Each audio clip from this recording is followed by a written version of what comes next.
When I was getting ready to go to my daughter's for dinner, my lawyer texted me, "Call me immediately." I dialed his number. What he told me about my daughter shocked me. My name is Richard Cross, and I am 70 years old. For 40 years, I built skyscrapers and commercial centers across the state. I was known as a shark in the boardroom, a man who could smell a bad deal from a mile away, and who never let emotion dictate a contract. But retirement softens a man. It dulls the edges of your instincts. You start to believe that the war is over and that you are safe, especially within the walls of your own home. You start to believe that the people who share your blood actually love you. That was my mistake. It was a Tuesday evening, and the late afternoon sun was casting long golden shadows across the marble floor of my master bedroom. I was standing in front of the full-length mirror, adjusting the knot of my silk tie. My daughter Jessica had invited me over for a special family dinner. She said she had a big surprise, something life-changing, and her voice on the phone had been breathless with excitement. I wanted to believe it was good news. Maybe my son-in-law Brian had finally landed a steady job, or maybe my granddaughter Lily had been accepted into her dream university. I wanted to be the proud father and grandfather one last time. My house was quiet. It is a large estate in the hills, a testament to a lifetime of hard work. Since my wife Catherine passed away 5 years ago, the silence has been my constant companion. I finished with my tie and reached for my watch on the dresser. That was when my phone buzzed. It was a harsh vibration against the granite countertop that seemed to slice through the silence of the room. I glanced at the screen, expecting a reminder from Jessica not to be late. It was Benjamin Weiss, my personal attorney and my oldest friend. The message was short, and it sent a cold spike of adrenaline straight into my heart. "Do not leave your house. Call me immediately. Do not go to Jessica's." My hand hovered over the phone.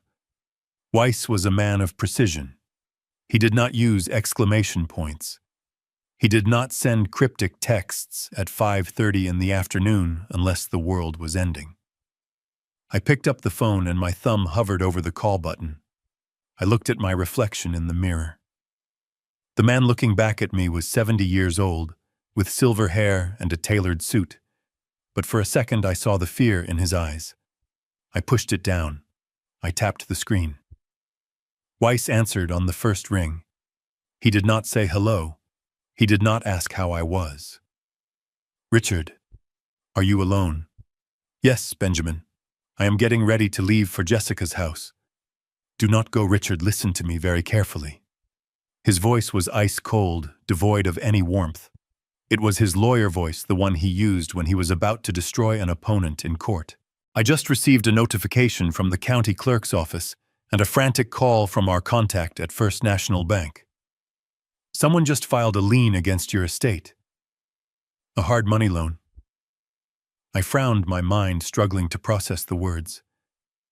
"That is impossible, Benjamin. My house is paid off. I have zero debt. I have not signed anything. You did not have to." The silence on the line was heavy, pregnant with a truth I was not ready to hear. "The loan is for $2 million, Richard.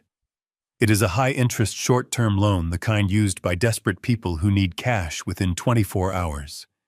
It is secured by the deed to your home, and the document was signed using a durable power of attorney."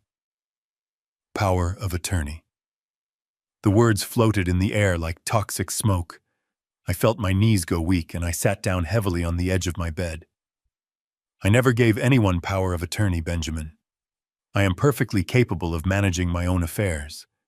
The document was filed this morning. It grants full financial control over your assets to Jessica Cross." Jessica. The name hung between us. My daughter. My little girl. Suddenly a memory flashed in my mind. Last Tuesday. Just a week ago. Jessica had come over for lunch. She had been erratic, nervous, pacing around the kitchen. She told me the insurance policies on the house needed updating, that the premiums were skyrocketing, and she had found a better bundle for seniors. She had placed a stack of papers in front of me. "Just standard forms, Dad," she had said. Her hand was shaking when she handed me the pen. I remembered asking her why she was so jittery, and she had blamed it on too much coffee. I had not read the fine print. I had trusted her. I had signed where she pointed because she was my daughter, and I thought she was trying to help me save a few $1,000s on insurance. I signed my own death warrant, didn't I? My voice was a whisper. Weiss sighed on the other end of the line. "It looks that way, Richard." She used that signature to bypass me and go straight to a predatory lender. The funds were wired to an offshore account in the Cayman Islands an hour ago. $2 million. If you do not pay that loan back in 90 days, they take your house. They kick you out on the street. I closed my eyes. The betrayal was not a sharp knife. It was a dull, heavy weight crushing my chest. Jessica and her husband Brian lived in a world of illusions. They bought cars they could not afford and took vacations on credit. I had bailed them out a dozen times, paying off credit cards and covering tuition for Lily. I thought I was helping. I thought I was being a good father. But I was just feeding a beast that had now decided to eat me whole. Catherine warned me. I spoke the words out loud to the empty room. My late wife had seen it. Years ago, she told me that Jessica had a hole inside her that no amount of money could fill. She told me that Brian was a parasite. I had defended them. I had told Catherine she was being too harsh. Now from beyond the grave, she was proven right. "Richard, are you still there?" Weiss's voice snapped me back to the present. "I am here. We need to act now. I can have the police at your door in 10 minutes. We can file an emergency injunction claiming fraud. We can have Jessica and Brian arrested for elder abuse and grand larceny tonight. Do not go to that dinner. It is dangerous. If they have gone this far to steal $2 million, I do not know what else they are capable of." I looked at the silver-framed photo on my nightstand. It was a picture of me holding Jessica when she was 5 years old. She was smiling, missing a front tooth, holding an ice cream cone. I looked at that innocent face, and then I thought about the woman who had tricked me into signing away my life. The woman who had looked me in the eye last week and lied. "No, Benjamin." "What do you mean, no?"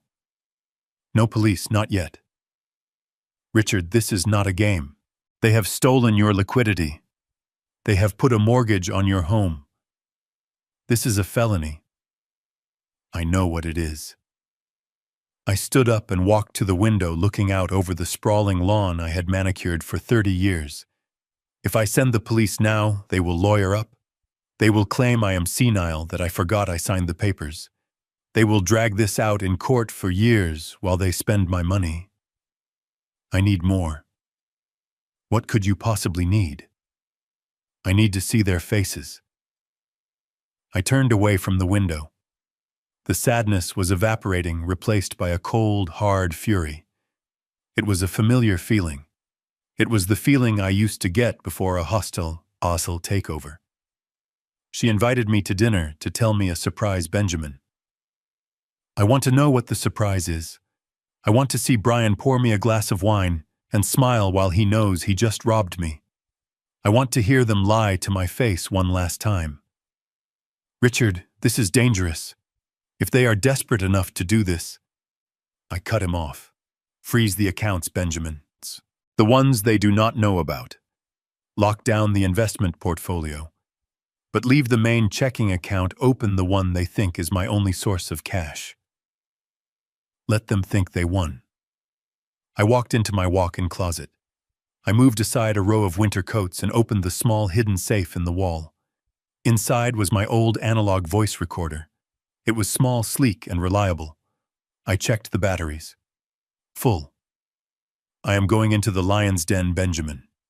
I slipped the recorder into the inside pocket of my jacket. But I am not going as a victim. I am going as the man who built this city. Richard, listen to me. If I am not back, or if I do not call you by 10 p.m., then you send the police. But give me tonight. I need to look my daughter in the eye and see if there is anything left of the child I raised, or if she is just a monster wearing her skin. I hung up the phone before he could argue further. I adjusted my cuffs. I straightened my spine. The ache in my chest was still there, but I shoved it into a deep, dark corner of my mind. There would be time for grief later. There would be time to mourn the loss of my family. But tonight was not for mourning. Tonight was for business. I walked down the grand staircase of my home, my footsteps echoing on the wood. I thought about the $2 million. It was a lot of money to most people. To Jessica and Brian, it was a fortune. But they did not know about the Zurich accounts. They did not know about the blind trust I had set up 10 years ago. They thought they had stolen the kingdom, but they had only stolen the furniture. But the audacity, the sheer disrespect, to trick me into signing a power of attorney under the guise of health insurance, to leverage the roof over my head. It was unforgivable.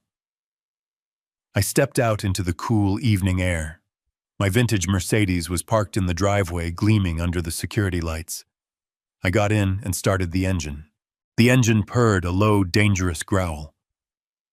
As I drove down the winding road toward the city, I began to piece together the clues I had ignored. Brian's new watch last month, a Rolex he claimed was a replica.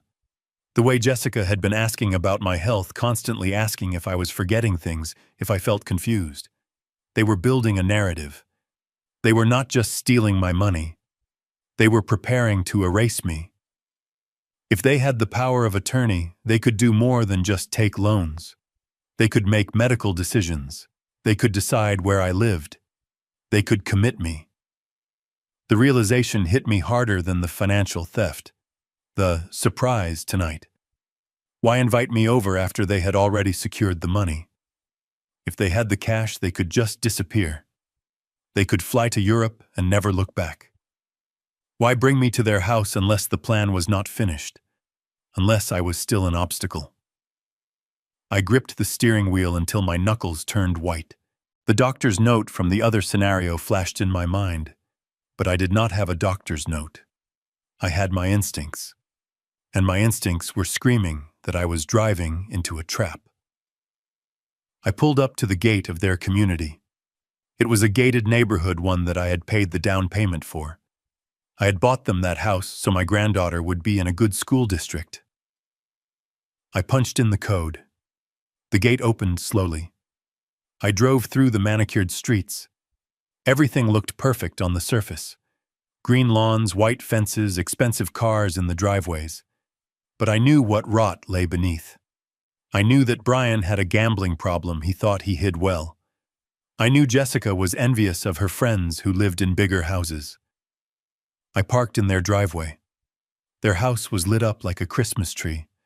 I could see movement through the front window. Brian was pacing. Jessica was holding a wine glass. They looked agitated. I took a deep breath. I reached into my jacket and pressed the record button on the device. I felt the small click. Showtime. I got out of the car and walked to the front door. I did not knock. I used the key they had given me years ago for emergencies. I opened the door and stepped into the foyer. "Dad, you're here." Jessica came rushing out of the kitchen. She was wearing a dress that was too expensive for a Tuesday night dinner. Her smile was wide, too wide. It stretched across her face like a rubber band about to snap. Her eyes were darting around, unable to focus on mine. "Hello, Jessica," I said. My voice was steady, calm. I offered her my cheek. She kissed it, but her lips were cold and she pulled away quickly. Come in, Brian. Pour Dad a drink." Brian appeared from the living room. He was sweating. It was 68 degrees in the house, but beads of sweat were gathering on his upper lip. He was holding a bottle of my favorite vintage Cabernet. A bottle I knew cost $500. A bottle they could not afford. "Richard, good to see you, sir." Brian's voice cracked. He was trying too hard. "I opened the good stuff for the occasion." "What is the occasion?" I asked, walking past him into the living room. I scanned the room. It was messy. Expensive mess. Designer bags thrown on the sofa, unpaid bills stacked on the side table next to a vase of dying flowers. It smelled of expensive perfume covering up the scent of stale anxiety. "We told you on the phone," Jessica said, grabbing my arm a little too tightly. "We have wonderful news. The best news." "Is that so?" I looked at her. I looked deep into her eyes, searching for the little girl who used to cry when she scraped her knee. I didn't see her. I saw a woman who was drowning and was willing to use my body as a raft. "Did you win the lottery?" Brian laughed, a nervous, high-pitched sound. "Better, Richard. Better. We finally found an investment opportunity that is going to pay off. Big time. We are going to be set for life." "Investments," I said, testing the word. "You need capital for investments, Brian. I thought you were struggling." Brian exchanged a quick, panicked look with Jessica. "That's the surprise, Dad," Jessica interjected. "We managed to secure the funding, on our own. We didn't want to ask you for help again. We wanted to prove we could do it." "Secured the funding," I repeated. "How resourceful of you." "Here, sit down." Brian shoved a glass of wine into my hand. The dark red liquid swirled in the glass. "Let's toast. To family. To the future." I held the glass. I looked at the liquid. "Where is Lily?" I asked. "She's upstairs doing homework," Jessica said quickly. "She'll come down later." "I'd like to see her." "Later, Dad. First we need to talk." Jessica guided me to the armchair. "Please sit. You look tired." "I am not tired, Jessica. I am surprisingly awake." I sat down, but I did not drink. I placed the wineglass on the coaster. "So," I said, crossing my legs and leaning back, looking like the CEO I used to be, "tell me about this funding. Which bank was foolish enough to lend you money?" Brian flinched. "It's not a bank exactly. It's a private equity firm, very exclusive." "And what did you use for collateral?" I asked, my eyes drilling into him. "You don't have equity in this house. You have a second mortgage you are already behind on." "Dad, why all the questions?" Jessica's voice went shrill. "Can't you just be happy for us? I am a businessman, Jessica. Details matter, collateral matters." I paused, letting the silence stretch until it was uncomfortable. "Signatures matter." Jessica went pale. She touched her throat, a nervous gesture she had since she was a teenager. "Well, it's all handled," she said, her voice thin. "Actually, that leads to the other part of the surprise. Since we are going to be doing so well, and since this house is so big, and your house is so lonely, here it comes. We think it's time you moved in with us," she blurted out. "Moved in?" I raised an eyebrow. "Into the guest room. We could renovate the basement," Brian added eagerly. "Make it a whole suite. Private. Comfortable." "And my house?" I asked. "What happens to my estate?" "Well," Jessica said, pouring herself a massive glass of wine, "it's silly to let it sit there gathering dust. It's so much work for you, Dad. The maintenance, the taxes. We thought we could sell it." "Sell it?" "Yes," Brian said. "The market is hot right now. We could sell it fast. Get the cash. We could manage the money for you. Invest it in my new venture. We would take care of everything. You wouldn't have to worry about a bill ever again." I looked at them. The greed was radiating off them like heat. They didn't just want the $2 million loan. They wanted the equity. They wanted to liquidate my life, dump me in a basement, and gamble away my legacy. "And if I say no?" I asked softly. The room went cold. Jessica's smile vanished. It was replaced by a hard, ugly look I had never seen before. "You can't say no, Dad," she whispered. "It's already in motion." "Is it? We are doing this for you," she said, her voice taking on a hysterical edge. You are getting older. You are forgetting things. Just last week you forgot you signed those insurance papers. Who knows what else you're forgetting? You can't live alone anymore. It's not safe. The gaslighting. It was beginning. They were going to use my memory loss, which they invented to justify their theft. I remember exactly what I signed, Jessica, I said. Do you? Brian challenged, stepping closer. He was trying to be intimidating, but he just looked sweaty and desperate. Because the doctors might disagree. We've been worried about you, Richard. We've been documenting your episodes.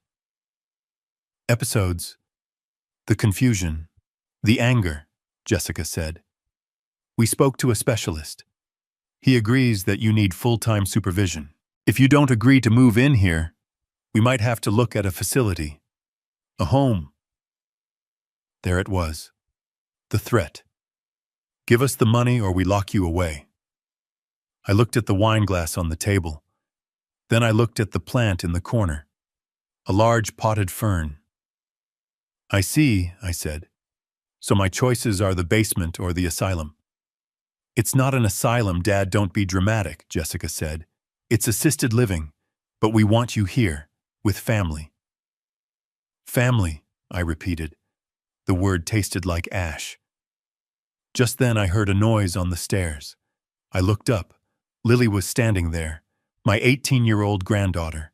She was wearing her school uniform and her face was stained with tears. She looked terrified. Lily, I said, opening my arms. Come say hello to Grandpa.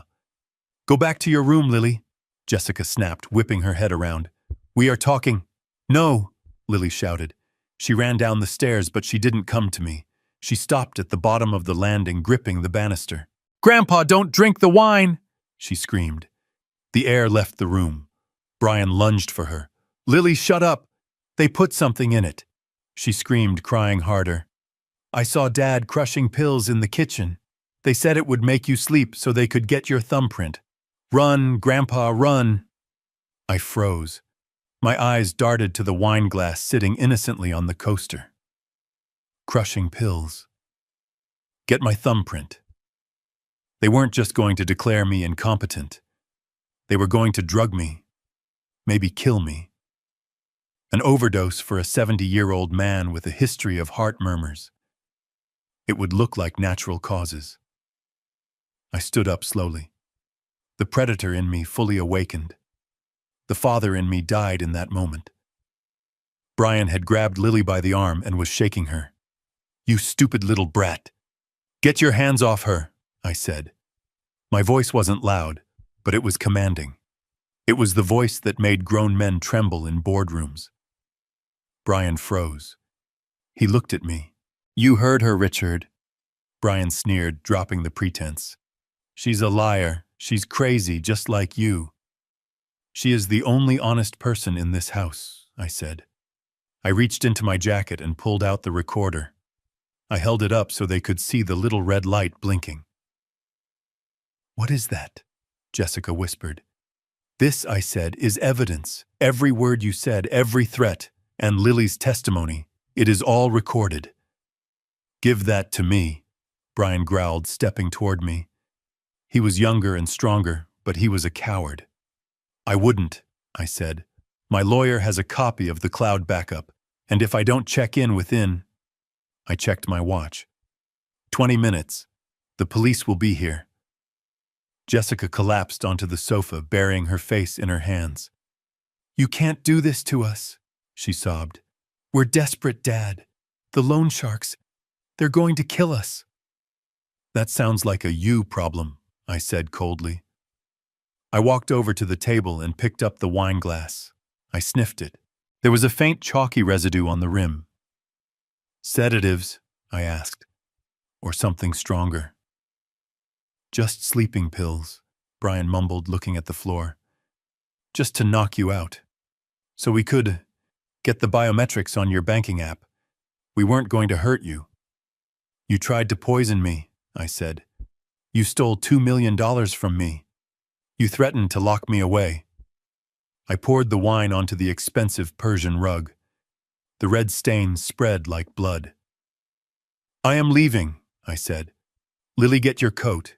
You are coming with me. She's a minor." "You can't take her," Jessica screamed, lifting her head. "She is 18, I corrected. "She is an adult, and she is leaving this toxic cesspool." Lily ran to my side, grabbing my arm. She was shaking. I looked at my daughter and her husband one last time. "Do not leave town," I said. "Though with your passports likely flagged by tomorrow morning, you won't get far." "Dad, please," Jessica begged, crawling off the sofa to her knees. "We can fix this. We'll pay it back. Don't call the police, please." I looked down at her. I remembered the little girl with the missing tooth.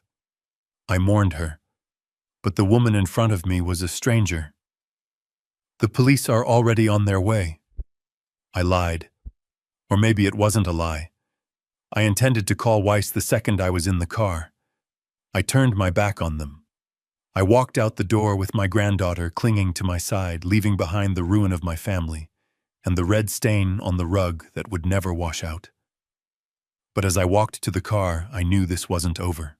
They were desperate, and desperate people are dangerous. The war had just begun. I parked my vintage Mercedes in the circular driveway and killed the engine. The silence that followed was heavy, broken only by the ticking of the cooling metal. From the outside, my daughter's house looked like the American dream, carved out of stucco and stone. It was a sprawling Mediterranean-style villa that I had paid the down payment for 10 years ago, a gift for a young couple starting their life. The exterior lights were blazing, illuminating the manicured hedges and the three-tiered fountain in the center of the drive. To a stranger, this place screamed success. But I was not a stranger.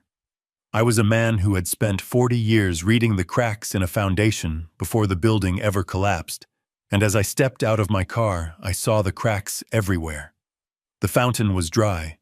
Leaves had gathered in the bottom bowl, brown and rotting, a clear sign that the landscaping service had been cut months ago. One of the expensive carriage lights by the garage was flickering a strobe light in the darkness, pulsating like a nervous heartbeat. I walked up the stone path, my Italian leather shoes making a crisp sound on the pavement. I reached for my keys, the weight of the voice recorder in my jacket pocket pressing against my ribs like a concealed weapon. I didn't knock. I wanted to catch the atmosphere of the room before they had time to put on their masks. I unlocked the heavy oak door and pushed it open. The air inside hit me first. It was stale, warm, and thick with a cloying floral scent, the kind used to mask something unpleasant. It smelled like expensive perfume sprayed over a trash can that hadn't been emptied in a week. I stepped into the foyer, and the first thing I noticed was the silence. It wasn't the peaceful silence of a happy home. It was the held breath of a house waiting for the executioner. To my left, the formal dining room was set with my late wife's china. The crystal glasses sparkled under the chandelier, but as I moved closer, I saw a thin layer of dust on the mahogany sideboard. A stack of envelopes had been hastily shoved under a decorative silver bowl on the console table. The corner of a pink paper peeked out. A final notice. I recognized the color. It was the color of desperation. "Dad, is that you?" Jessica's voice rang out from the kitchen, too loud, too high-pitched. She appeared a second later, wiping her hands on a towel. She was wearing a silk dress that I knew cost more than $2,000, but it hung loosely on her frame. She had lost weight. Her collarbones were sharp, jutting out against her skin, and her makeup was applied with a heavy hand trying to cover the dark circles that bruised her eyes. She smiled, but it didn't reach those eyes. It was a rictus of terror, a facial spasm pretending to be joy. "Hello, Jessica," I said, my voice calm, betraying nothing of the storm raging inside me. I let her kiss my cheek. Her skin was clammy. She smelled of white wine and mints, a desperate attempt to hide the fact that she had likely been drinking since noon. "You made it. We were so worried you might cancel," she said, her hands fluttering nervously around her throat. She touched her pearl necklace, then her hair, then her necklace again. Come in, Brian is just opening the wine." Brian emerged from the living room then, and he looked like a man walking to the gallows. My son-in-law had always been a soft man, a man who preferred shortcuts to hard work, but tonight he looked physically ill. He was wearing a suit that had once been tailored, but now looked 2 sizes too big. His forehead was slick with a sheen of sweat that didn't match the cool temperature of the evening. He held a bottle of wine in one hand and a corkscrew in the other, and I could see the bottle trembling. "Richard," Brian croaked, clearing his throat to try again. "Richard, welcome. It is so good to see you." He extended a hand that was damp and shaking. I shook it briefly, feeling the lack of grip, the lack of character. He pulled away quickly, as if my skin burned him. "You both look festive," I said, allowing my gaze to drift around the living room. It was a showroom of bad investments, a massive flat-screen television that took up half the wall, Italian leather sofas that looked unused. But in the corner, I saw a pile of laundry that hadn't been folded, and on the floor, a stain on the Persian rug that someone had tried to scrub out and failed. The contrast was nauseating. They were drowning in debt, suffocating under the weight of their own greed, yet they were dressed for a gala. "We wanted tonight to be special," Brian said, his eyes darting to the window as if he expected the police to burst in at any moment. "We have big news, huge news." "Is that so?" I asked, unbuttoning my jacket just enough so the microphone could catch every syllable. "I assume business is going well then?" Brian laughed, a sharp barking sound that made him wince. "Business, yes. Yes, you could say that. We are finally turning a corner, Richard. We are finally going to be on your level." He said it with a mix of envy and arrogance that made my stomach turn. He didn't want to work for it. He wanted to steal it. He looked at me with the eyes of a starving wolf that had cornered a wounded deer, not realizing the deer was a lion in disguise. "Please, Dad, come sit," Jessica urged, guiding me toward the living room. Her grip on my arm was tight, possessive. "You must be tired. You work so hard. You really should relax more. Let us take care of you." "Take care of me." I repeated the words, tasting like ash in my mouth. I looked at the luxury furniture that was gathering dust, the unpaid bills hiding under silver bowls and the sweat dripping down Brian's temple. I saw exactly how they intended to take care of me. They intended to strip me down to the bone. "I am not tired, Jessica," I said, looking her dead in the eye. "I am actually feeling quite alert." Brian wiped his forehead with the back of his hand. "Well, let's get you a drink anyway, to celebrate." He turned to pour the wine, and I watched his back. I saw the tension in his shoulders, the way he fumbled with the glass. I knew, with the instinct that had kept me alive in the business world for 40 years, that whatever was in that bottle was not just grapes. I walked deeper into their house, into the trap they had set, and prepared to close the steel jaws around their own necks. We moved into the formal dining room where the long mahogany table was set for 3. The room was dim, lit only by the chandelier, which was missing 2 bulbs casting uneven shadows across the plates. Jessica directed me to the head of the table, a symbolic gesture that felt more like a mockery than a sign of respect. She disappeared into the kitchen and returned a moment later carrying a silver platter. It held a roast chicken that was slightly burned on the wings and surrounded by vegetables that looked limp and pale. I sat down slowly, deliberately exaggerating the stiffness in my knees. I let out a small, weary sigh as I settled into the chair. It was a performance I had practiced in the mirror before leaving my house. If they wanted a frail, confused old man, I would give them one. I needed them confident. I needed them careless. Brian poured the wine, his hand shaking so badly that a few drops of the dark red liquid splashed onto the white tablecloth. He stared at the stain for a second, his eyes widening in panic, before quickly covering it with a napkin. He looked like a man walking a tightrope over a pit of vipers. "So Dad," Jessica said, taking her seat to my right. She forced a smile that showed too many teeth. "How have you been feeling lately?" We have been so worried. You seemed a little distant on the phone last week. But I picked up my fork, letting my hand tremble just enough to be noticeable. The metal tines chattered against the china plate. I saw Jessica's eyes dart to my hand, and a flicker of satisfaction crossed her face. "Oh, you know," I mumbled, keeping my voice low and slightly raspy. "Good days and bad days. Sometimes I lose track of time. Yesterday I thought it was Sunday all day. I even got dressed for church." I didn't mention that I had spent yesterday reviewing quarterly reports for my blind trust and playing 18 holes of golf with a retired federal judge. Jessica exchanged a glance with Brian. It was a look of pure relief. They were buying it. That is exactly what we were afraid of. Jessica said, her voice dropping to a tone one uses with a toddler. "Memory slips are serious, Dad. Dr. Evans, you know, the specialist Brian plays tennis with, he said that kind of confusion is a major red flag. It is dangerous for you to be alone in that big house with all those stairs." I took a bite of the chicken.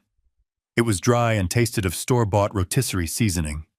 She hadn't cooked this. She had reheated it. "I suppose you are right," I said, chewing slowly. "Sometimes I do feel a bit overwhelmed. The house feels very large these days." Brian practically vibrated in his chair. He took a massive gulp of wine, nearly draining the glass. "That brings us to the news, Richard," Brian blurted out, unable to hold back any longer. "The investment. It solves everything." Jessica shot him a warning look, but Brian was like a runaway train now. The greed and the fear were propelling him forward. "Tell me about this investment, Brian," I said, looking at him with feigned innocence. "Is it stocks, bonds?" No, nothing that old-fashioned," Brian scoffed, leaning over the table. His breath smelled of alcohol and garlic. "This is the future, Richard. It is a decentralized currency platform. Crypto assets leveraging AI arbitrage. My friend, he has an in. It is a guaranteed 300% return in the first quarter." I listened to him spew buzzwords that he clearly didn't understand. It was word salad. It was a classic Ponzi scheme pitch, or worse, he was just making it up to cover a gambling debt. No legitimate businessman used the phrase guaranteed return. "That sounds very complicated," I said, furrowing my brow. "It is simple, Dad," Jessica interrupted, taking over the narrative. "The point is, Brian has a chance to buy in as a founding partner. But the buy-in window closes on Friday. We need capital. Liquid capital. And that is where you come in," Brian said. "Or rather, where the house comes in." I set my fork down. Here it was. The ask. "You want to sell my house?" I asked, keeping my tone neutral.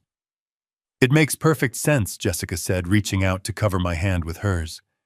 Her palm was clammy. "You move in here with us. We convert the basement into a mother-in-law suite. You will have family around 24 hours a day. No more confusion. No more being alone. And we sell your estate. We use the money to buy Brian's partnership." And then I asked. "Then we are rich," Brian said, his eyes gleaming with a manic light. "We pay you back with interest. We take care of you forever. You will live like a king, Richard." I looked down at my plate.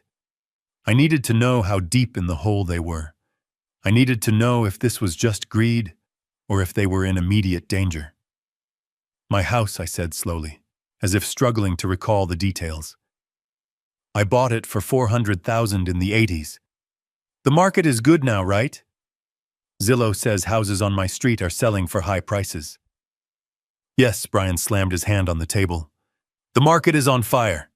That is why we have to act fast. We have to list it this week." "So what do you think it is worth?" I asked. "If we sell it, how much do we get?" This was the trap. My estate with the custom renovations, the pool house, and the acreage was appraised last month for tax purposes at $3.2 million. On the open market with a bidding war, I could get 3.5 easy. Brian licked his lips. He looked at Jessica, then back at me. "We ran the numbers, Richard. We spoke to a guy. A private buyer who pays cash. No inspections, no waiting for banks. He is willing to take it off our hands immediately. And I pressed. 1.8 million, Brian said. I froze. Not because I was playing a part, but because the number was an insult. 1.8 million. That was nearly 50% below market value. You only sold a house at that price if you were fleeing the country or if you owed money to people who broke kneecaps. 1.8, I repeated, letting my voice tremble with confusion. That seems low, doesn't it? The neighbors sold for 3. Cash is king. Richard Bryan's voice rose, cracking with stress. You don't understand the market these days. It takes months to sell a house the traditional way. Inspections, contingencies. It is a nightmare. This guy, he brings a briefcase of money on Friday. Friday, Richard. Do you understand Friday? The deadline. He didn't just want to invest. He owed someone nearly $2 million, and the bill was due on Friday. The hard money loan Weiss told me about, the one they took out against my deed, that was probably just the interest payment or a stopgap. They needed the sale to clear the principal before the sharks came swimming. But that is half of what it is worth, I whispered, looking at Jessica. You would let me lose half my equity. Jessica squeezed my hand tighter, her nails digging into my skin. Dad, stop worrying about the numbers. You are retired. What do you need $3 million for? You can't take it with you. This is about family. This is about helping us, helping Lily. Don't you want Lily to have a good life? She was using my granddaughter as a shield. It was despicable. I looked at Brian. He was sweating profusely now. He was terrified. He wasn't looking at me. He was looking through me, looking at a future where he didn't get the money. Who is the buyer, Brian? I asked softly. Just a guy. An investor. Is he the same guy you owe money to? The room went dead silent. The air conditioning hummed in the background. Brian stopped breathing. Jessica pulled her hand away from mine as if I had burned her. What did you say? Brian whispered. I blinked, reverting to my confused act. I said, Is he a guy you know? From the club, Brian exhaled a long, shaky breath. He laughed, a jagged, nervous sound. Yeah, Richard. From the club, he's a good guy. Look, the paperwork is already drawn up. We just need you to sign the title transfer. Since Jessica has the power of attorney, she can do it, but the buyer wants your signature too, just to be safe, to show you are on board. They wanted me to sign away my home, my legacy for pennies on the dollar, to save them from their own stupidity. And they were rushing me because they knew if I had a moment of clarity, I would see the scam. I felt a sudden sharp pain in my chest. It wasn't a heart attack. It was the heartbreak of realizing that my daughter was sitting there watching her husband try to swindle me, and she was helping him. She wasn't a victim. She was an accomplice. I need a moment, I said, pushing my chair back. I feel a bit dizzy. All this talk of millions. Of course, Dad. Jessica stood up quickly. Go to the bathroom, splash some water on your face. Think about it. Think about how happy you will be living here with us. I stood up, leaning heavily on the table. Yes, I said. I will think about it. I shuffled out of the dining room, moving toward the hallway. I could feel their eyes on my back.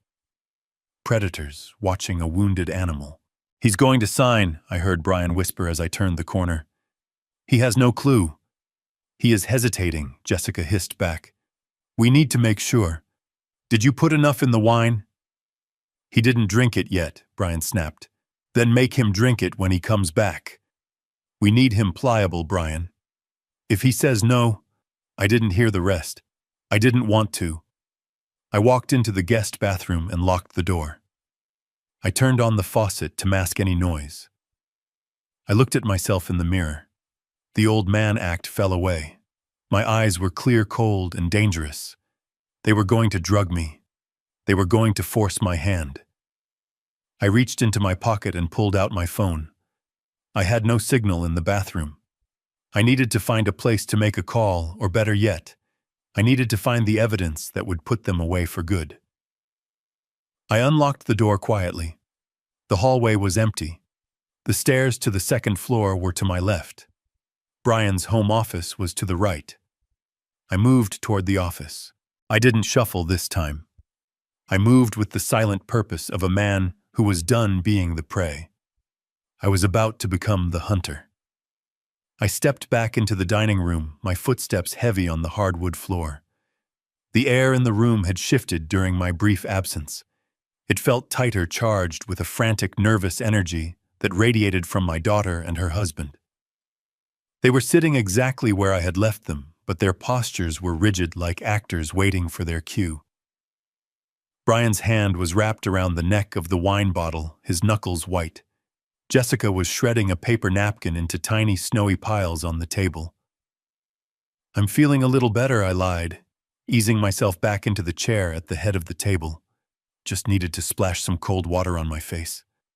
"That is good," Richard Bryan said, his voice too loud in the quiet room. He immediately reached over and topped off my glass. The dark red liquid swirled, rising dangerously close to the rim. It looked thick, almost syrupy under the dim chandelier light. "You need to relax. This wine will help. It needs to breathe a little, but it is a fantastic vintage." I looked at the glass. I didn't need to be a sommelier to know that something was wrong. There was a faint, almost imperceptible cloudiness near the bottom, and a few tiny bubbles clung to the side of the glass that hadn't been there before. They weren't just trying to get me drunk. They were trying to put me down. Just then, the swinging door to the kitchen creaked open. We all turned. Lily stood there, my granddaughter. She was wearing an oversized hoodie that swallowed her small frame, and her hair was pulled back in a messy knot. She looked exhausted, her face pale and drawn with dark circles under her eyes that mirrored her mother's. But where Jessica's eyes held manic desperation, Lily's held pure, unadulterated fear. "Lily, honey," I said, allowing a genuine warmth to enter my voice. "I was hoping to see you." She didn't answer. She didn't even look at me. Her gaze was fixed on the floor, her shoulders hunched, as if she expected a blow. She took a step toward the refrigerator, keeping her head down. "I told you to stay in your room," Saka snapped, her voice cracking like a whip. "I just needed water," Lily whispered, her voice barely audible. "Get it from the bathroom tap," Jessica hissed. "We are having an important conversation with your grandfather. We don't need you skulking around." "Jessica," I interjected, keeping my tone mild but firm. "Let the girl get some water. It is good to see her." "How is school?" Lily froze, her hand hovering over the fridge handle. She slowly lifted her head, and for a split second her eyes met mine. The terror I saw there took my breath away. It wasn't the angst of a teenager. It was the look of a hostage. She glanced quickly at the wine glass in front of me, then back at my face, her eyes widening slightly. It was a micro-expression, a silent scream, before she looked back down at her shoes. "Fine," she mumbled. "It's fine." She grabbed a bottle of water from the fridge and practically ran out of the room, the kitchen door swinging shut behind her with a thud. "Teenagers," Brian said with a forced chuckle, wiping sweat from his upper lip. "They live in their own world." "She seems upset," I observed, watching Jessica carefully. "She is just stressed about exams," Jessica said dismissively, picking up her own glass. She took a large gulp, her eyes watching me over the rim. "Now, Dad, about the house. We really need to get that paperwork signed tonight so we can get the process started tomorrow. The buyer is waiting." "First a toast," Brian interrupted. He lifted his glass, his hand trembling so much the wine sloshed over the side. "To family. To new beginnings. And to you, Richard, for making it all possible." They were staring at me, both of them. Their eyes were locked on my hand, waiting for me to lift the glass. The hunger in their gazes was primal. They needed me to drink this. If I didn't, their plan fell apart. If I didn't, the loan sharks would come. I smiled a slow, tired smile. To family, I repeated. I lifted the glass. I brought it to my lips. I smelled the bouquet. Underneath the notes of oak and blackberry, there was a chemical acridity faint but undeniable. Benzodiazepines, perhaps, or something stronger. I tilted the glass, letting the liquid touch my lips without swallowing. "Oh," I said suddenly, lowering the glass with a frown. "What? What is it?" Brian asked, half rising from his chair. "Did you hear that?" I asked, looking toward the front window. "I thought I heard a car door. Is someone else coming?" Jessica and Brian both turned their heads toward the window, their paranoia instantly triggered. "Who would be coming?" Jessica asked, her voice shrill. While their heads were turned, I moved with a speed that belied my 70 years. I tipped the contents of my wineglass into the large potted fern that stood directly behind my chair. The soil absorbed the dark liquid instantly. "No, I must be hearing things," I said, bringing the empty glass back to my lips and feigning a swallow. I set the glass down on the table with a satisfied sigh. Brian turned back, his eyes darting to my glass. It was empty. His shoulders slumped in visible relief. He let out a breath he must have been holding for 5 minutes. "Good," he said. "Good. It is good wine, isn't it?" "Very potent," I said, dabbing my mouth with the napkin. "I can feel it already. I am feeling a bit drowsy." "Excellent," Jessica said, reaching into her purse, which sat on the floor beside her. She pulled out a sleek blue folder. "Well, before you get too tired, Dad, let's just look at these papers. It is just a formality, really. Since I have the power of attorney, I can sign for you, but the buyer, he respects you. He wants to see your signature next to mine. It validates the transfer." She slid the folder across the mahogany table. It stopped right in front of me. I opened it. It wasn't just a sales agreement. It was a quitclaim deed. It transferred the title of my estate free and clear to a holding company I had never heard of. O'Malley Ventures, LLC. They weren't selling it to a third party. They were transferring it to themselves. They were going to steal the equity, take the hard money loan cash, and leave me with nothing but an eviction notice. I picked up the pen. My hand shook intentionally. "Where do I sign?" I asked, my voice slurring slightly. "Right there," Brian said, pointing to the line. He was practically drooling. "Right there, Richard. And then you can go lie down. We made up the guest room for you." I looked at the line. I looked at the pen. I looked at the fern behind me, silently drinking the poison meant for my veins. I am not just signing my house away, I thought. I am signing your arrest warrants. I leaned forward, the pen hovering over the paper. "You know," I mumbled, blinking my eyes as if fighting sleep. I really should read it first." "You don't need to read it, Dad," Jessica said, her voice tight with panic. "We read it. It's standard. Just sign it so you can rest." I can't focus," I said, dropping the pen. It rolled across the document. "I am so tired. Maybe in the morning." "No," Brian shouted, slamming his hand on the table. "Tonight. It has to be tonight." Jessica grabbed his arm, silencing him. She looked at me, her eyes cold and calculating. She thought the drugs were kicking in. She thought I was fading. "It is okay, Dad," she cooed, standing up and coming around the table to stand behind me.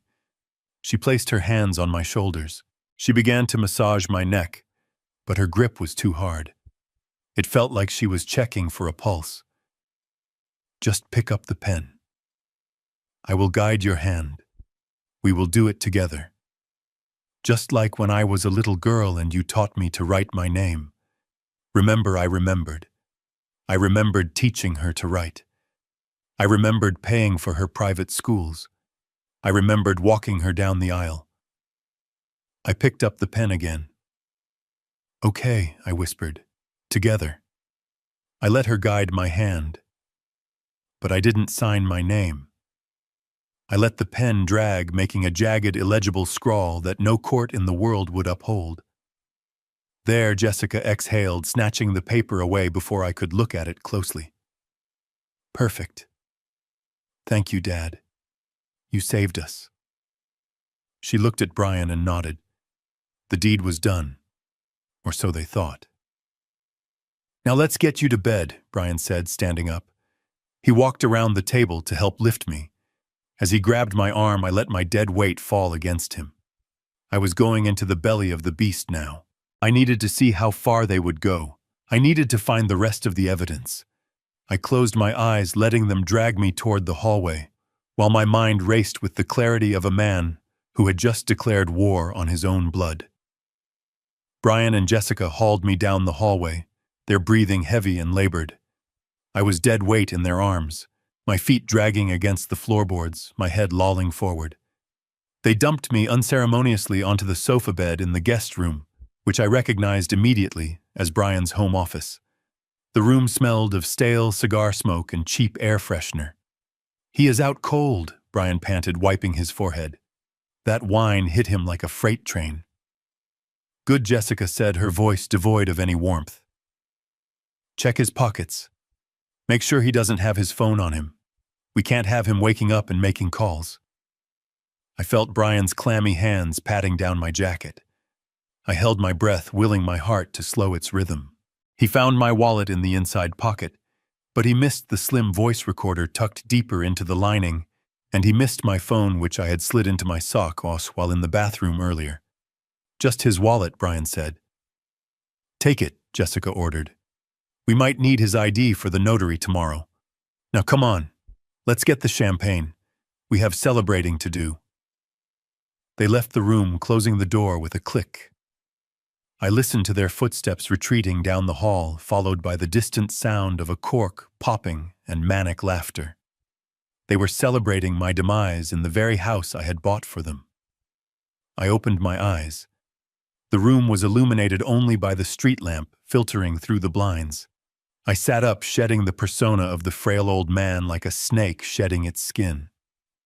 I was in the heart of the enemy camp, and for the first time I was unattended. This room, this office, was where Brian played at being a businessman. I stood up and moved silently to the desk.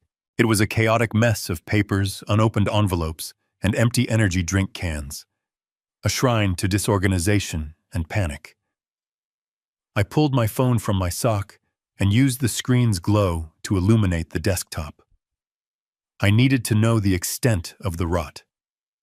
I needed to know exactly why they were so desperate that they would drug their own father. I started sifting through the stacks. The first layer was mundane misery final notices for utility bills, credit card statements with interest rates that would make a loan shark blush. But as I dug deeper, the true horror began to reveal itself. I found a notebook tucked under a pile of sports magazines. It was a ledger handwritten in Brian's scrawl. It wasn't business investments. It was gambling. Pages and pages of losses. Online poker, sports betting, crypto speculation. The numbers were staggering. In the last 6 months alone, he had hemorrhaged nearly $300,000. Then I found the letters. They weren't from banks. They were from law firms. I recognized firms that specialized in aggressive debt collection and others that had no letterhead at all. One note scribbled on a napkin simply read, Friday. Full amount. Or we take the house. And kneecaps. This was why they needed the cash by Friday. It wasn't an investment opportunity. It was a stay of execution. Brian had gambled away their lives, and Jessica, instead of leaving him, had decided to feed me to the wolves to save him. But it was the bottom drawer that held the knife that would cut me the deepest. It was locked, but the lock was a cheap, flimsy thing. I used a letter opener to pop it open with a single sharp twist. Inside was a folder labeled Dad. My hands did not shake as I opened it. I was beyond shaking. I was in a state of cold, crystalline clarity. The first document was a draft of the quitclaim deed they had tried to get me to sign. But beneath that were medical forms, blank forms from a doctor's office I didn't recognize, and then a glossy brochure. Paradise Haven Affordable Senior Care. The name sounded idyllic. The pictures showed smiling seniors playing checkers. But I knew this place. It was a state-funded facility 3 counties over, notorious for health code violations and patient neglect. It was a warehouse for the indigent and the unwanted, a place where people went to be forgotten, to rot in bedsores and silence until they expired. Stapled to the brochure was a fee schedule. It was the cheapest facility in the state. They weren't planning on building a mother-in-law suite in the basement. They weren't planning on taking care of me. They were going to strip my assets, sell my home to pay off Brian's bookies, and then dump me in a hellhole where I would be medicated into oblivion so I couldn't tell anyone what they had done. I flipped the brochure over. There were handwritten notes in the margins in Jessica's handwriting. Medicaid pending, she had written. No visitation necessary. No visitation necessary. My own daughter. The girl I had carried on my shoulders. The woman I had walked down the aisle. She hadn't just planned to steal from me. She had planned to discard me like a bag of trash. She had calculated the cost of my life and decided it was worth less than her husband's gambling debts. A fury unlike anything I had ever felt rose in my throat. It wasn't hot and screaming. It was cold and silent like the bottom of the ocean. I took out my phone and snapped photos of everything. The ledger, the threatening notes, the brochure with her handwriting. I recorded a quick video of the drawer narrating exactly what I was seeing, my voice a whisper of steel in the darkness. "This is Richard Cross," I whispered into the phone. "It is Tuesday, 9:45 p.m. I am in the home of Brian O'Malley and Jessica Cross. I have found evidence of illegal gambling debts totaling over $400,000. I have found evidence of a conspiracy to commit me to a substandard state facility against my will. They have attempted to drug me to facilitate the theft of my estate. If I am found dead or incapacitated, this video is my testimony." I hit send, uploading the files directly to Benjamin Weiss's secure server. The little blue bar crept across the screen. Sent. I put the papers back exactly as I had found them. I relocked the drawer as best I could. I stood there in the darkness, listening to the muffled sounds of their celebration in the kitchen. They were toasting to their victory. They thought the hard part was over. They thought the old man was asleep, helpless, a problem solved. They had no idea that the old man was wide awake. I moved to the door and pressed my ear against the wood. "We need to call the doctor," I heard Brian say, his voice slurred with drink. "Get the certificate signed tonight. Then we can file the deed in the morning." "He said he'd be here by 10, Jessica replied. "He's expensive, but he'll sign anything for cash." A dirty doctor. That was the final piece of the puzzle. They were bringing in a professional to falsify my medical records to declare me incompetent while I was supposedly unconscious. I checked my watch. 9:55 p.m. I had 5 minutes. I walked back to the sofa bed and sat down. I smoothed my jacket. I adjusted my tie. I wasn't going to lie down and play dead anymore. When that doctor walked through the door, he wasn't going to find a comatose victim. He was going to find Richard Cross, and he was going to wish he had stayed home. I reached into my pocket and gripped the voice recorder. Let them come, I thought. I am ready. I stepped away from the desk, the image of the brochure for the state facility still burning behind my eyelids. I had enough evidence to prove fraud, enough to prove conspiracy, but there was a nagging thought at the back of my mind, a cold whisper that I couldn't silence. The wine. The chalky residue on the rim of the glass. The way Brian had watched me sweat beading on his forehead, waiting for that first swallow. They were desperate, yes. They needed my signature, yes. But if they just wanted me compliant, a simple sleeping pill would have sufficed. 1 or 2 tablets to make the old man nod off on the sofa. But the desperation I had seen in their eyes, the sheer panic of people owing money to violent lenders, suggested something far more final. If I woke up tomorrow and remembered the coercion, I could revoke the deed. I could call the police. I would be a loose end. Loose ends get cut. I looked around the room again. Brian's office was a testament to his chaotic mind, but it also served as a guest room. There was a small ensuite bathroom attached, the door slightly ajar. I moved toward it, drawn by a gut instinct that had served me well for 7 decades. The bathroom was small and smelled of mildew and stale cologne. The sink was stained. I opened the medicine cabinet. It was empty save for a rusted razor and a half-empty bottle of aspirin. I looked down. Under the sink there was a small wicker wastebasket. It was overflowing with tissues and empty toilet paper rolls. I knelt down, my joints protesting on the cold tile. I didn't want to touch their filth, but I had to know. I used a piece of tissue to move the trash aside. Buried at the bottom beneath a layer of wet paper towels was an orange prescription bottle. My heart hammered against my ribs, a erratic rhythm that reminded me of my own frailty. I reached in and pulled it out. It was light. Empty. I held it up to the dim light filtering in from the hallway. The label bore Brian's name. The medication was alprazolam, Xanax, but it wasn't the standard low dose for anxiety. It was the 2-milligram bars, the heavy hitters. I looked at the date on the bottle. It had been filled yesterday. Quantity 60 tablets. I shook the bottle. It rattled. There was nothing inside but dust.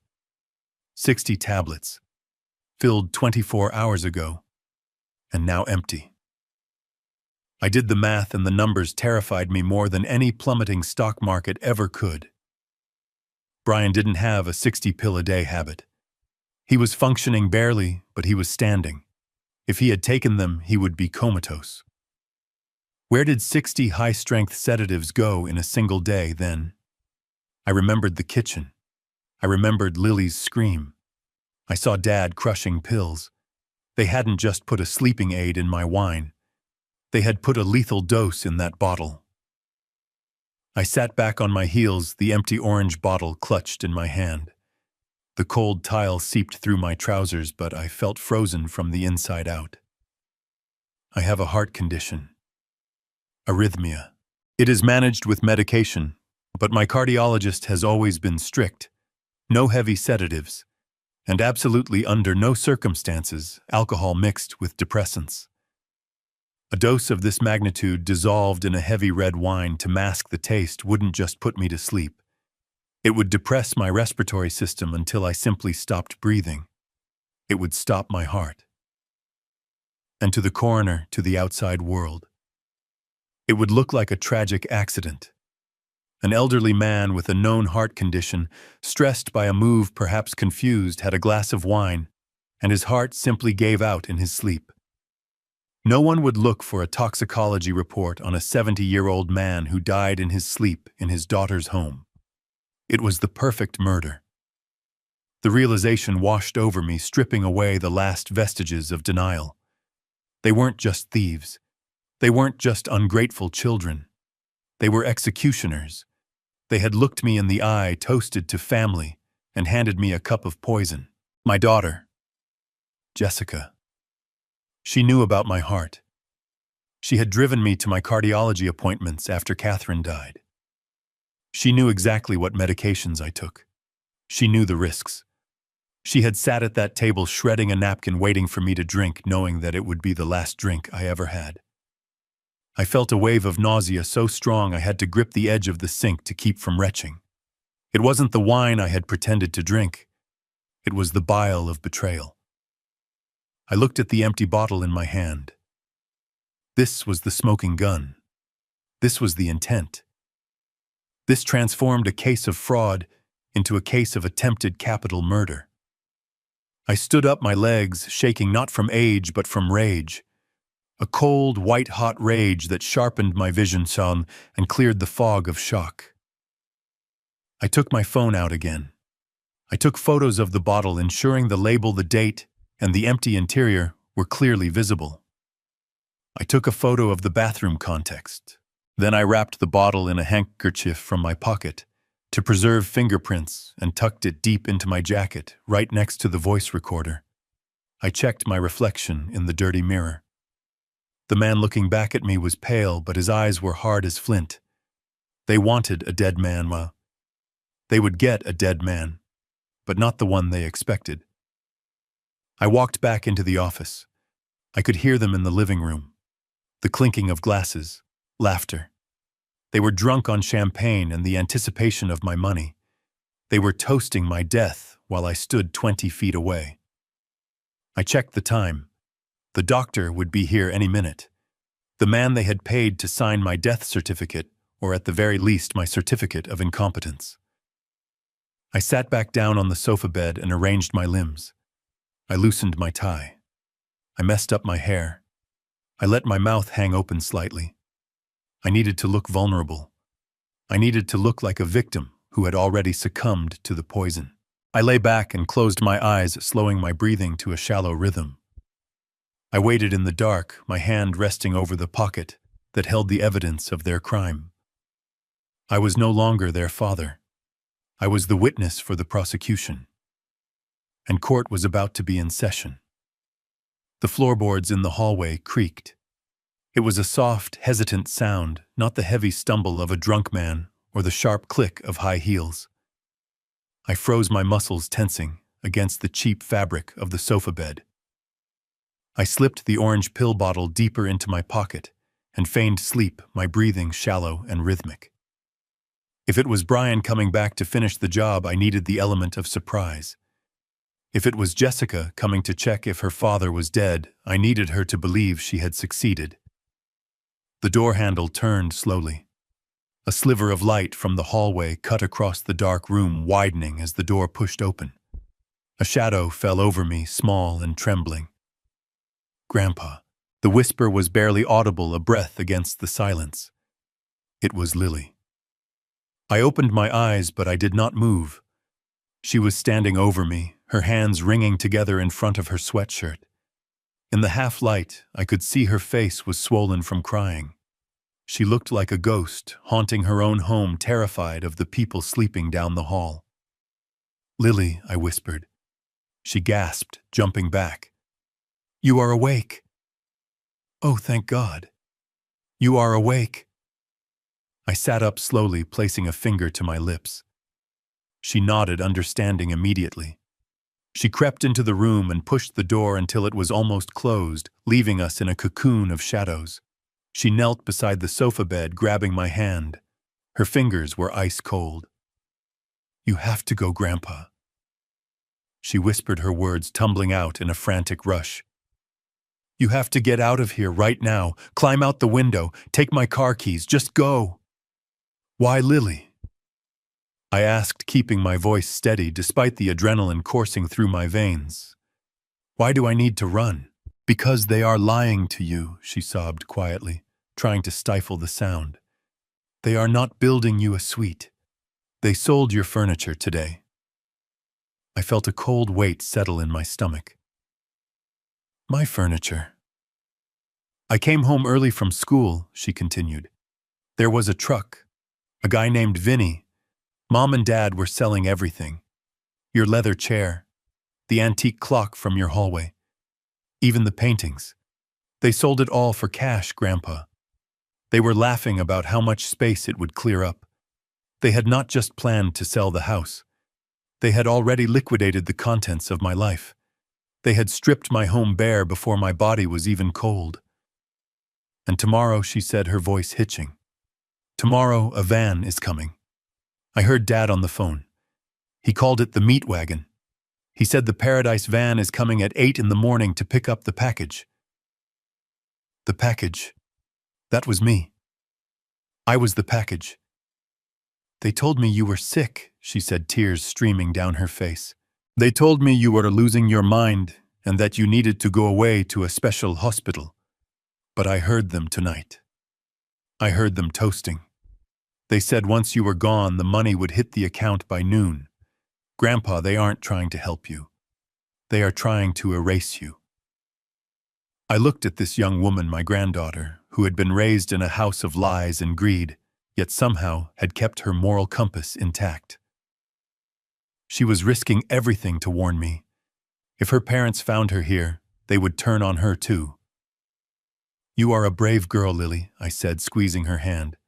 Braver than your father will ever be. Please go, she begged, pulling on my arm. I can distract them. I can knock something over in the kitchen. Just run. I looked at the window. It would be easy. I could slip out into the night, call a taxi from the street, and disappear back to the safety of my lawyer's office. I could file the police report from a distance. I could be safe. But safety was not what I wanted anymore. Safety would not punish them. Safety would not teach them the lesson they so desperately needed to learn. If I ran now, they would spin a story. They would say I wandered off confused and senile. They would say I was a danger to myself. They would use my escape as proof of my incompetence.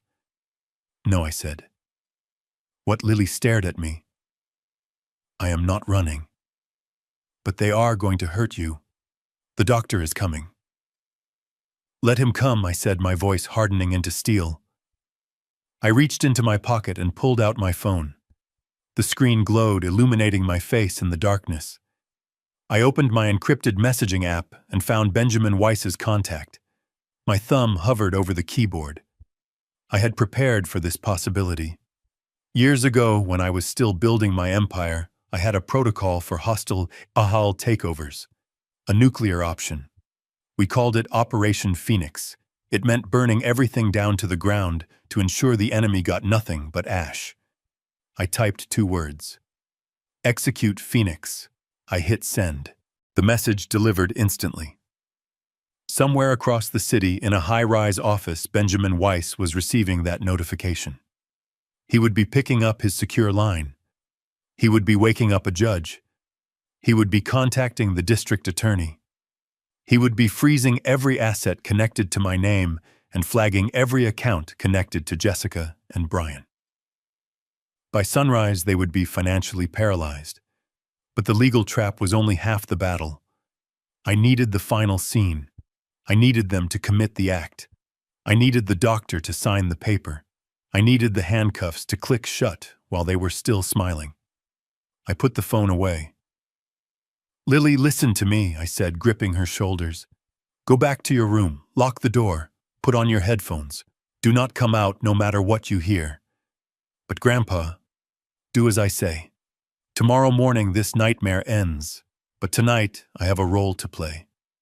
She looked at me, searching my face. She must have seen something there. Something of the man I used to be, because she nodded slowly. She hugged me tight, a desperate, clinging hug, and then she slipped out of the room as silently as she had entered. I waited until I heard her footsteps on the stairs. Then I stood up. I went to the mirror and messed up my hair again.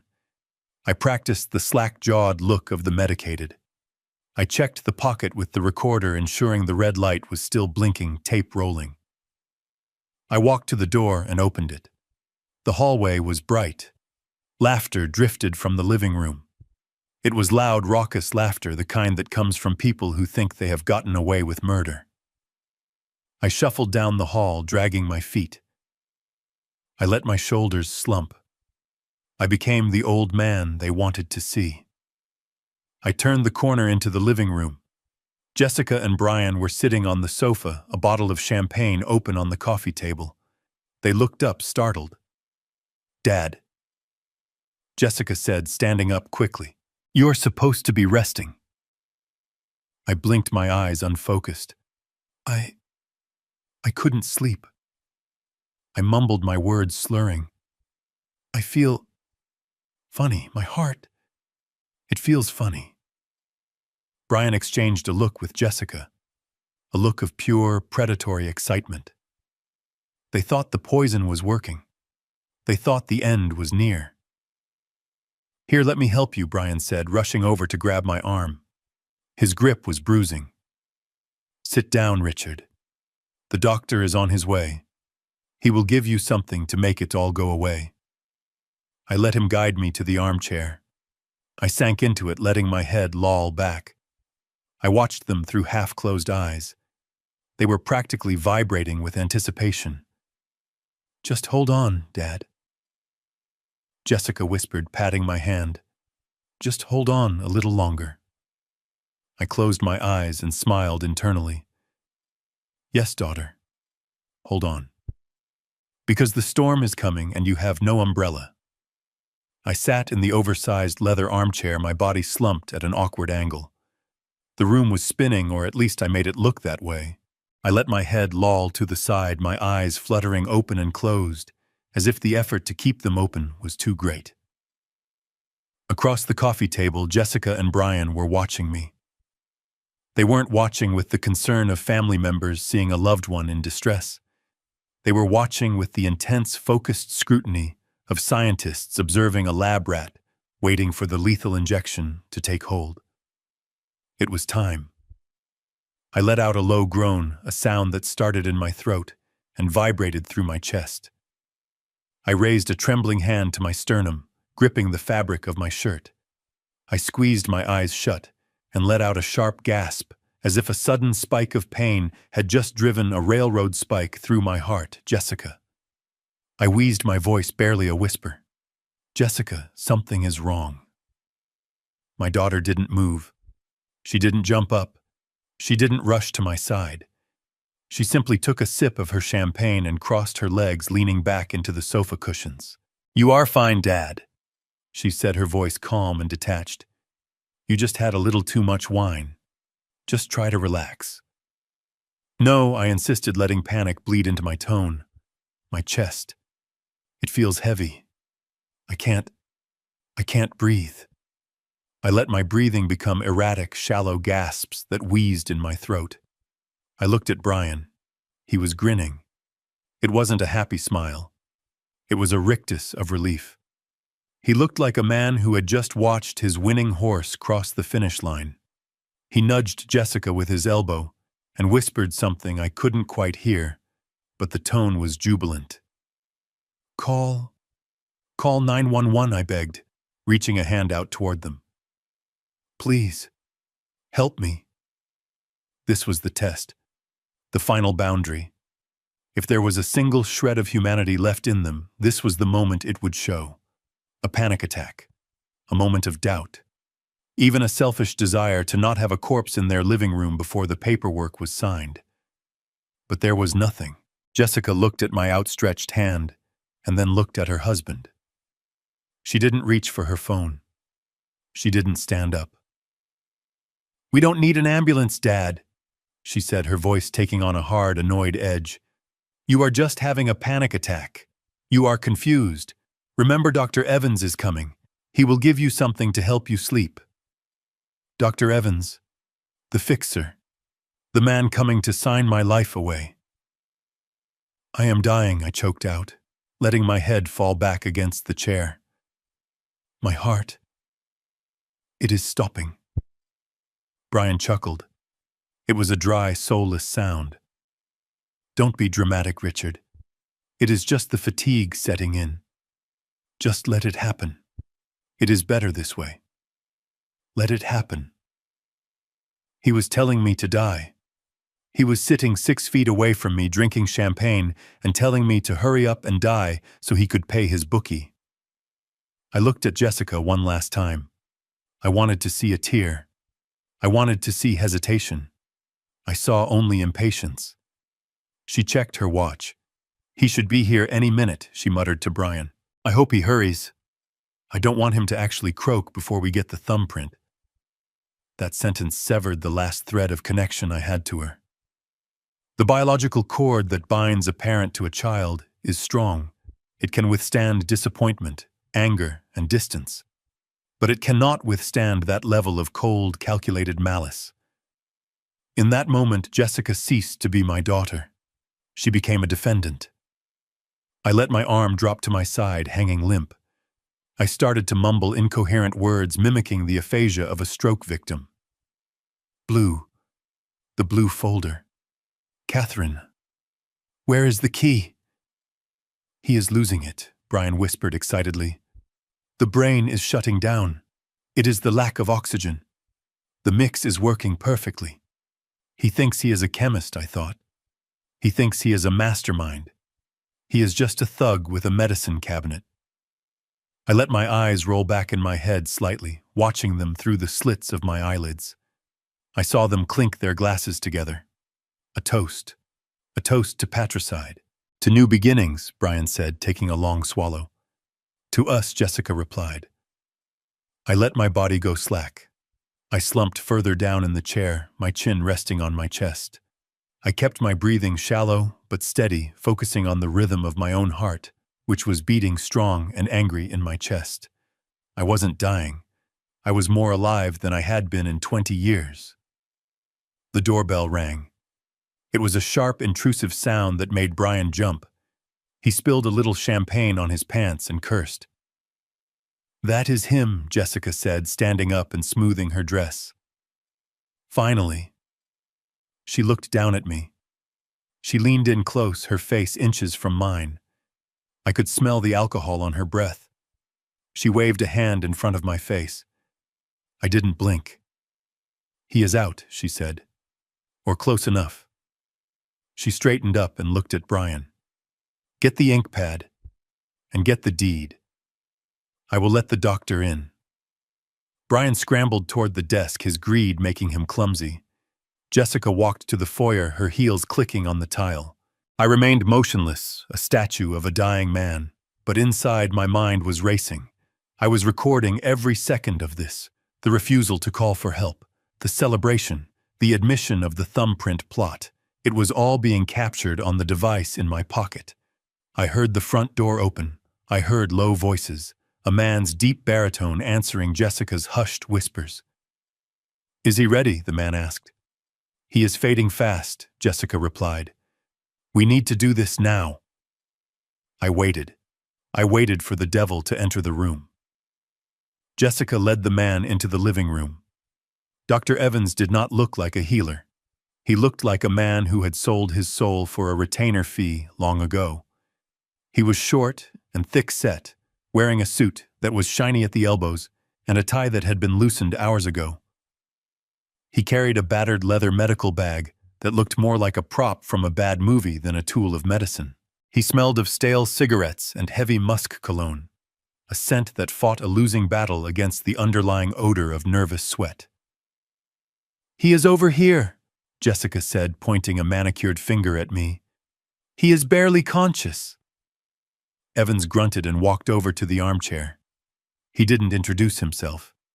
He didn't ask for consent.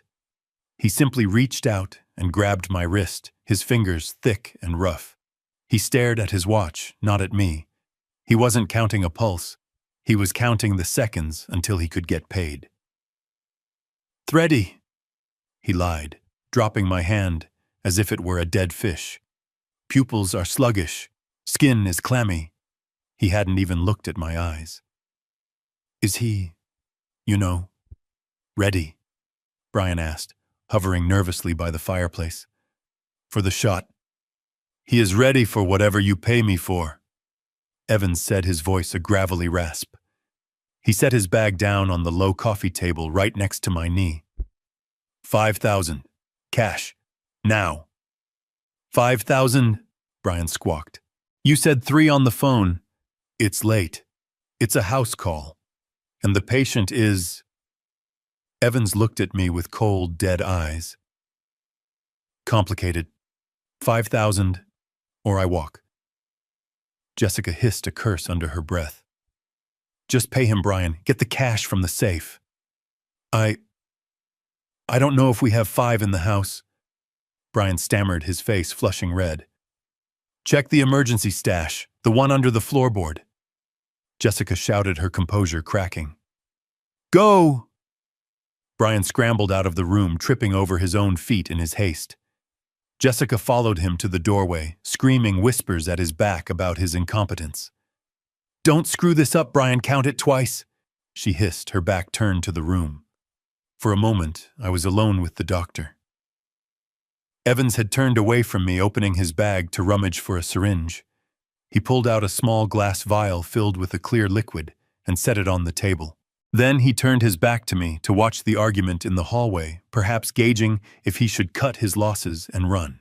This was it, the window of opportunity. I knew exactly what was in that vial. It wasn't a sedative, it was a paralytic, or a lethal dose of potassium. Something to stop the heart. I didn't move my head, but my hand resting on my thigh moved with the speed of a magician. I reached into my trouser pocket. I didn't have a weapon, but I had something else. My own medication. A small glass vial of saline solutions I used for my contact lenses, identical in size and shape to the standard medical vial he had just set down. I had popped the cap off earlier in the bathroom just in case. I watched Evans's back. He was distracted listening to Brian cursing in the other room. I reached out. My hand swept over the coffee table. I grabbed the lethal vial and replaced it with my saline bottle in one fluid motion. It took less than a second. I slid the poison into my pocket and let my hand fall back to my lap, limp and lifeless. "I found it," Brian shouted from the hallway. "I have the money." Evans turned back around. He didn't notice the switch. Why would he? He saw a frail, dying old man slumped in a chair. He saw the glass vial exactly where he had left it. Arrogance is a blinder, and Evans was wearing blinkers. Brian and Jessica rushed back into the room. Brian shoved a messy stack of bills into Evans's hand. "Here, count it." Evans didn't count it. He stuffed the money into his jacket pocket. "I trust you. You don't want to owe me." He turned back to the table. He picked up my saline bottle. He uncapped a syringe and plunged the needle into the rubber stopper. He drew the clear liquid up. "This is a potent cocktail," Evans narrated, flicking the syringe to clear the air bubbles. "Haloperidol and a sedative. It will calm him down. Permanently stabilize his mood if you catch my drift. He won't be waking up for a long time. Maybe never." "Just do it," Jessica whispered, hugging her arms around herself. "Just make him stop breathing so loud." Evans leaned over me. I kept my eyes slit, watching the needle approach. I had to sell this. I had to make them believe the light had gone out. He grabbed my arm, pinching the skin roughly through my shirt sleeve. He didn't even bother to roll it up. He jammed the needle into my deltoid muscle. I didn't flinch. I let the needle slide in. He depressed the plunger. I felt the cool rush of the saline entering the muscle tissue. Just salt water, harmless. But to them, it was the end. Evans pulled the needle out and tossed it into his bag. "Give it 10 seconds, he said, wiping his hands on his trousers. I counted in my head. 1, 2, 3. I let out a long, shuddering exhale. I let my jaw go slack. I let my head roll unnaturally to the side, my ear pressing against the cold leather of the chair. 4, 5. I stopped my rhythmic breathing. I held my breath for a beat, then let out a small, rattling gasp, then silence. I focused on slowing my heart rate, a meditative technique I had learned years ago to manage stress. I stilled my body completely. "He's out," Evans said, poking my shoulder. "Deep sedation. Heart rate will drop rapidly now." Jessica stepped closer. She leaned over me, her face inches from mine. I could feel her breath on my cheek. She was looking for signs of life, for a twitch, a flutter. I gave her nothing. I was a statue of her father. "Is he?" she asked. "He is compliant," Evans said, zipping up his bag. "He won't be signing anything unless you move his hand for him. But he is alive, technically." "Technically is good enough," Brian said, his voice trembling with relief. "Get the ink pad." Evans stood up. "My job is done here. If he expires during the night, call the number on this card. My colleague at the funeral home will handle the pickup. No questions asked." He dropped a business card on the table next to the empty wine glass. "Pleasure doing business with you." Evans grunted. He turned and walked out of the room, not looking back. I heard the front door open and close. The devil had left the building. "Okay," Jessica breathed. "Okay, we did it." She grabbed my limp hand. It felt cold to her touch, I was sure. My circulation was naturally poor, and the adrenaline had drawn the blood from my extremities. "Brian, bring the deed over here," she ordered. "And the ink pad. We need a thumbprint. The signature was too messy." "Right, right." Brian bustled over. I heard the plastic snap of an ink pad opening. "Press his thumb into it, Oftu," Brian instructed. "Make sure you get a good roll." Jessica grabbed my thumb. She pressed it into the spongy wet ink. It felt cold and slimy. Then she moved my hand over the paper. "Right here," she whispered. "Right on the line."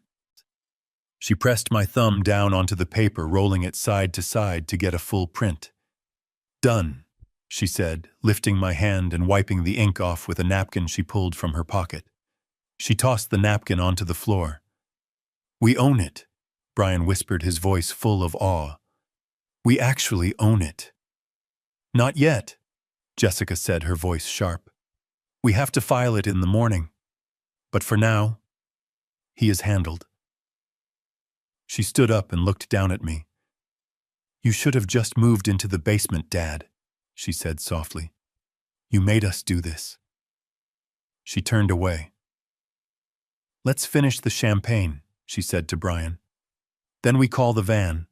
Tell them the pickup is ready for 6 a.m. I don't want him here when the sun comes up." "What if he wakes up?" Brian asked. "He won't," Jessica said. "Evans gave him enough to kill a horse. He is gone, Brian. He just hasn't stopped breathing yet." They walked back toward the kitchen, leaving me alone in the dim light of the living room. My thumb was stained with ink. My pocket was heavy with evidence, and my heart was beating a war drum against my ribs.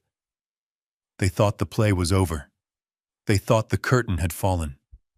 But I was just waiting for the encore.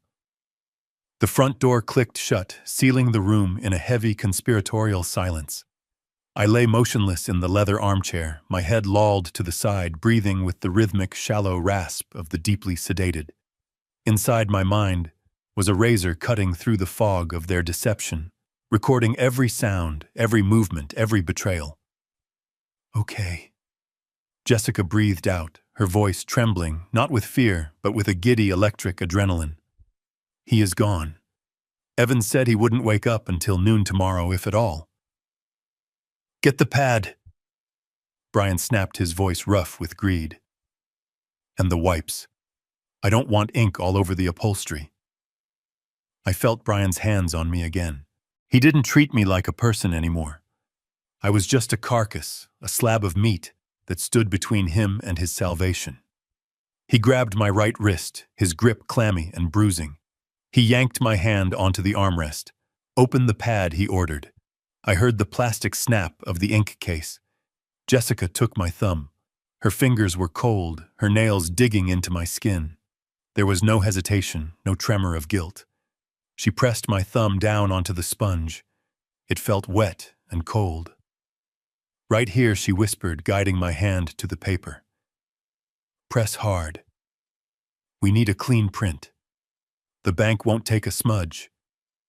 She pushed down on my thumb with surprising strength. I felt the paper crinkle slightly beneath the pressure. She rolled my digit from side to side, ensuring every ridge and whorl was captured. It was a violation deeper than any physical blow. She was stealing my identity to sign away the home I had built for her mother. "Got it," Brian crowed. "Look at that, clear as day. Richard Cross hereby transfers all rights, titles, and interests. It is beautiful." "Wipe his hand," Jessica said, dropping my wrist as if it were contaminated. Brian scrubbed my thumb with a wet wipe, rough and careless. He tossed the wipe onto the floor. "We did it, Jess. We actually did it. 1.8 million. The guy comes tomorrow at 10 with the cashier's check." I kept my eyes closed, my body limp, but my ears were straining to catch every syllable. The voice recorder in my pocket was warm against my chest, a silent witness to their jubilation. "Pour me another glass," Jessica said, throwing herself onto the sofa. "I need it. My heart is racing." Do you know how hard it was to keep a straight face while he was babbling about the market value? Brian laughed, the sound of a cork popping echoing through the room. He really thought he was negotiating, the old fool. "Is 1.8 low?" Brian mimicked my voice, making it sound high and pathetic. He had no idea he was lucky we didn't just smother him with a pillow and take it all for free. Don't say that Jessica chastised him, though there was no real bite in her tone. "We are not murderers, Brian. We are just correcting an imbalance." "Imbalance," Brian scoffed. "He has been sitting on millions for years while we drowned. He watched us struggle, Jess. He watched me getting squeezed by the track guys, and he didn't lift a finger. He deserved this. He owes us." I lay there listening to them rewrite history. I had paid off their credit cards 3 times. I had bought them cars. I had paid for Lily's tuition. But to them I was a miser because I hadn't let them bleed me dry sooner. "And the best part," Brian continued, the sound of him pacing the room filling my ears, "is that once he is in the facility, we control the pension too. $5,000 a month, Jess.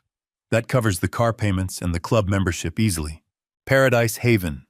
Jessica mused, the clink of crystal glasses signaling a toast. "It sounds nice, doesn't it? I mean, sure, the reviews say it smells like urine, and they sedate the patients to keep them quiet, but honestly, he won't know the difference. Evans fried his brain tonight. He will be drooling in a wheelchair by the weekend." They clinked glasses. "To paradise," Brian said. "To the inheritance," Jessica corrected. Finally. Then the conversation took a turn that made the bile rise in my throat, hot and acidic. "You know what is funny?" Jessica said, her voice slurring slightly with the alcohol.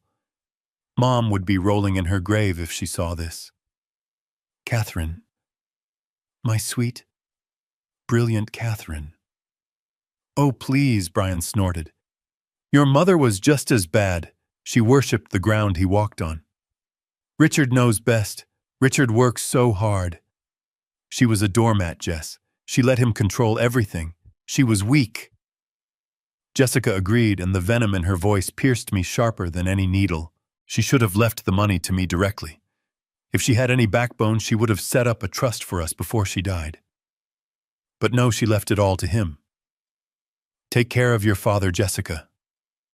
That is what she said on her deathbed. Can you believe that I felt a tear leak from the corner of my eye? I couldn't stop it. I prayed the dim light hid it. Catherine had used her dying breath to ensure we stayed a family, and Jessica was mocking her for it. "Well, you are taking care of him," Brian laughed cruelly. "You are taking care of him right out of the picture. God, he was so annoying tonight." Jessica sighed. All that talk about family. "Where is Lily? I want to see Lily." It was pathetic. He really thinks we sit around having family dinners. He thinks we are happy. "He is a narcissist," Brian declared, pouring more champagne. "He only sees what he wants to see. He never saw me. He never respected me. He looked at me like I was the help." "Well, look who is holding the deed now, Richard. Look who won." The hatred was palpable. It wasn't just about the money. They hated me because I was a mirror. Every time I looked at them, they saw their own failures reflecting back, and instead of fixing themselves, they decided to smash the mirror. "What do we do with him now?" Brian asked. "We can't leave him in the chair all night. His back will seize up." "Leave him," Jessica said. "Let him wake up stiff and in pain. It will make him more compliant when the van comes. Besides, I don't want to touch him again. He smells like old man and desperation." "Just cover him with a sheet," Brian suggested, "so we don't have to look at his face while we finish the bottle." I felt a rough blanket being thrown over me, covering my face, plunging me into total darkness. It smelled of dog hair and dust. "Good night, Dad." Jessica whispered, her voice dripping with mock sweetness. "Sleep tight. Don't let the bedbugs bite." or the rats at paradise. They laughed again, a sound that faded as they walked into the kitchen to refill their glasses. I lay under the blanket, listening to the hum of the refrigerator and the beating of my own heart. They thought I was broken. They thought I was finished. They had insulted my life, stolen my property, and spat on the memory of my wife. But the tape was still rolling. And tomorrow when the sun rose, they would find that the old man under the blanket had not died.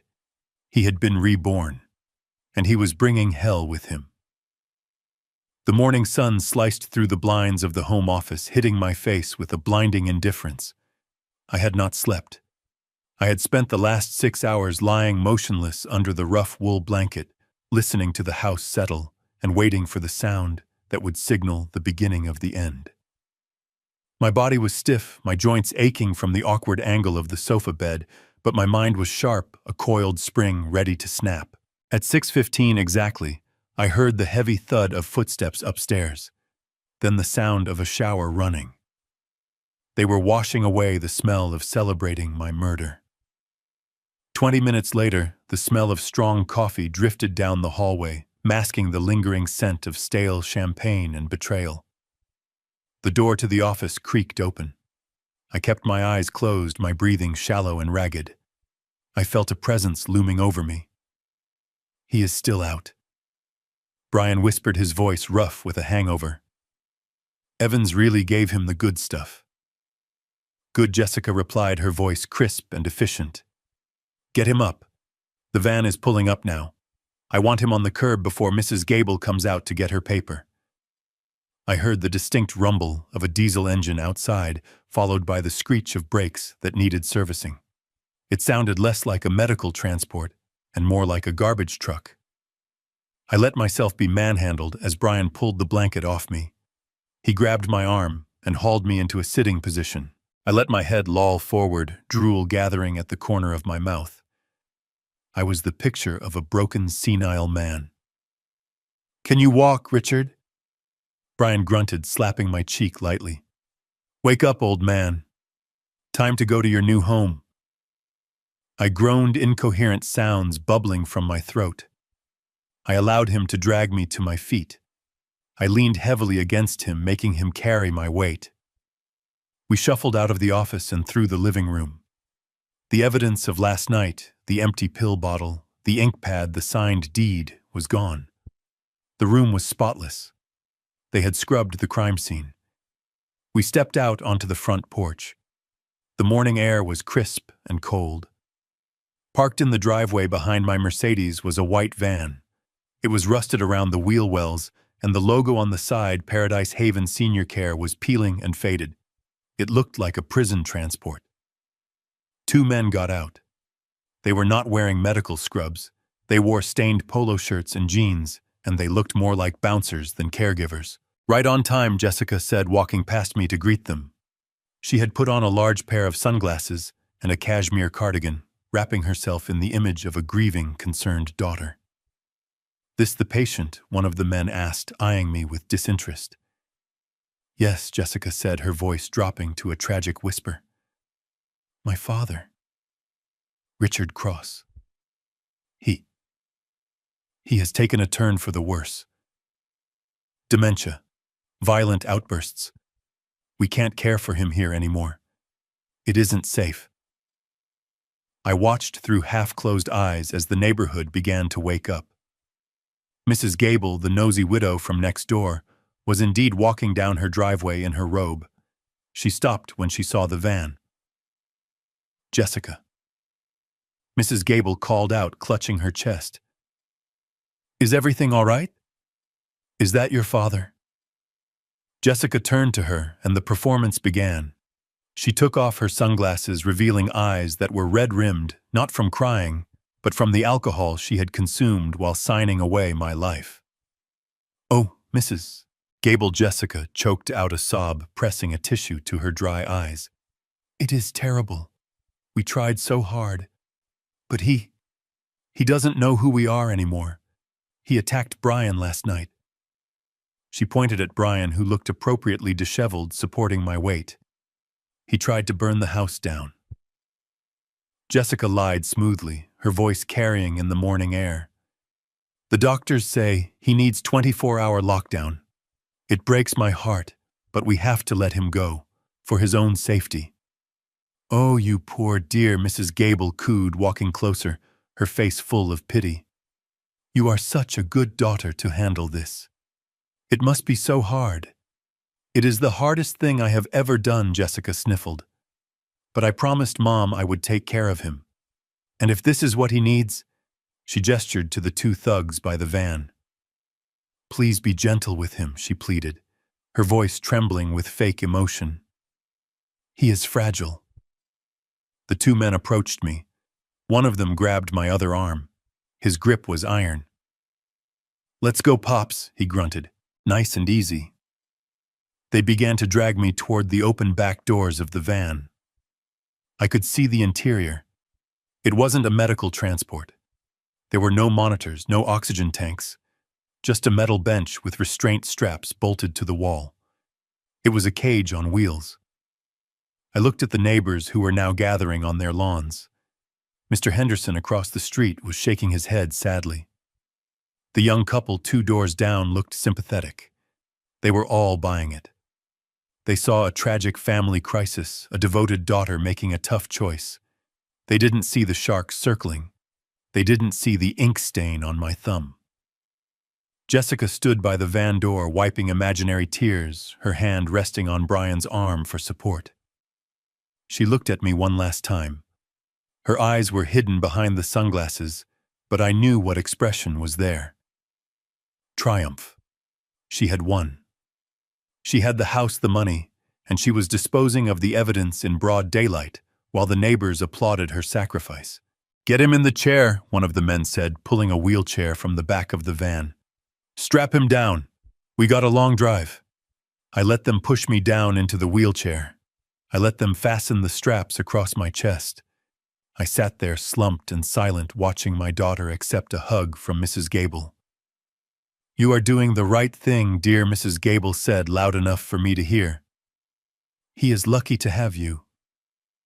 I am just trying to be a good daughter, Jessica whispered. Brian looked at his watch nervously.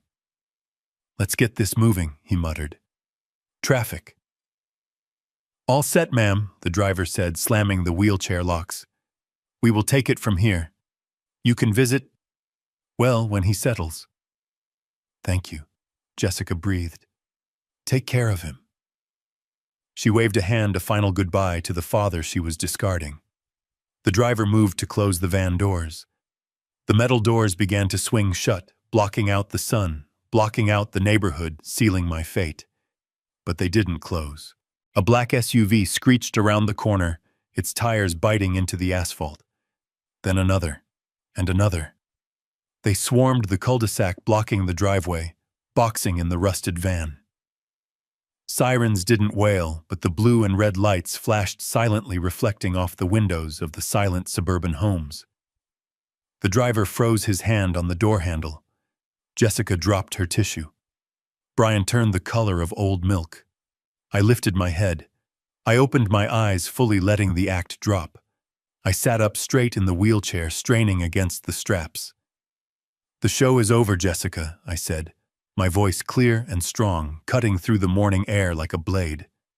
The doors of the lead SUV opened, and out stepped Benjamin Weiss, holding a briefcase like a weapon.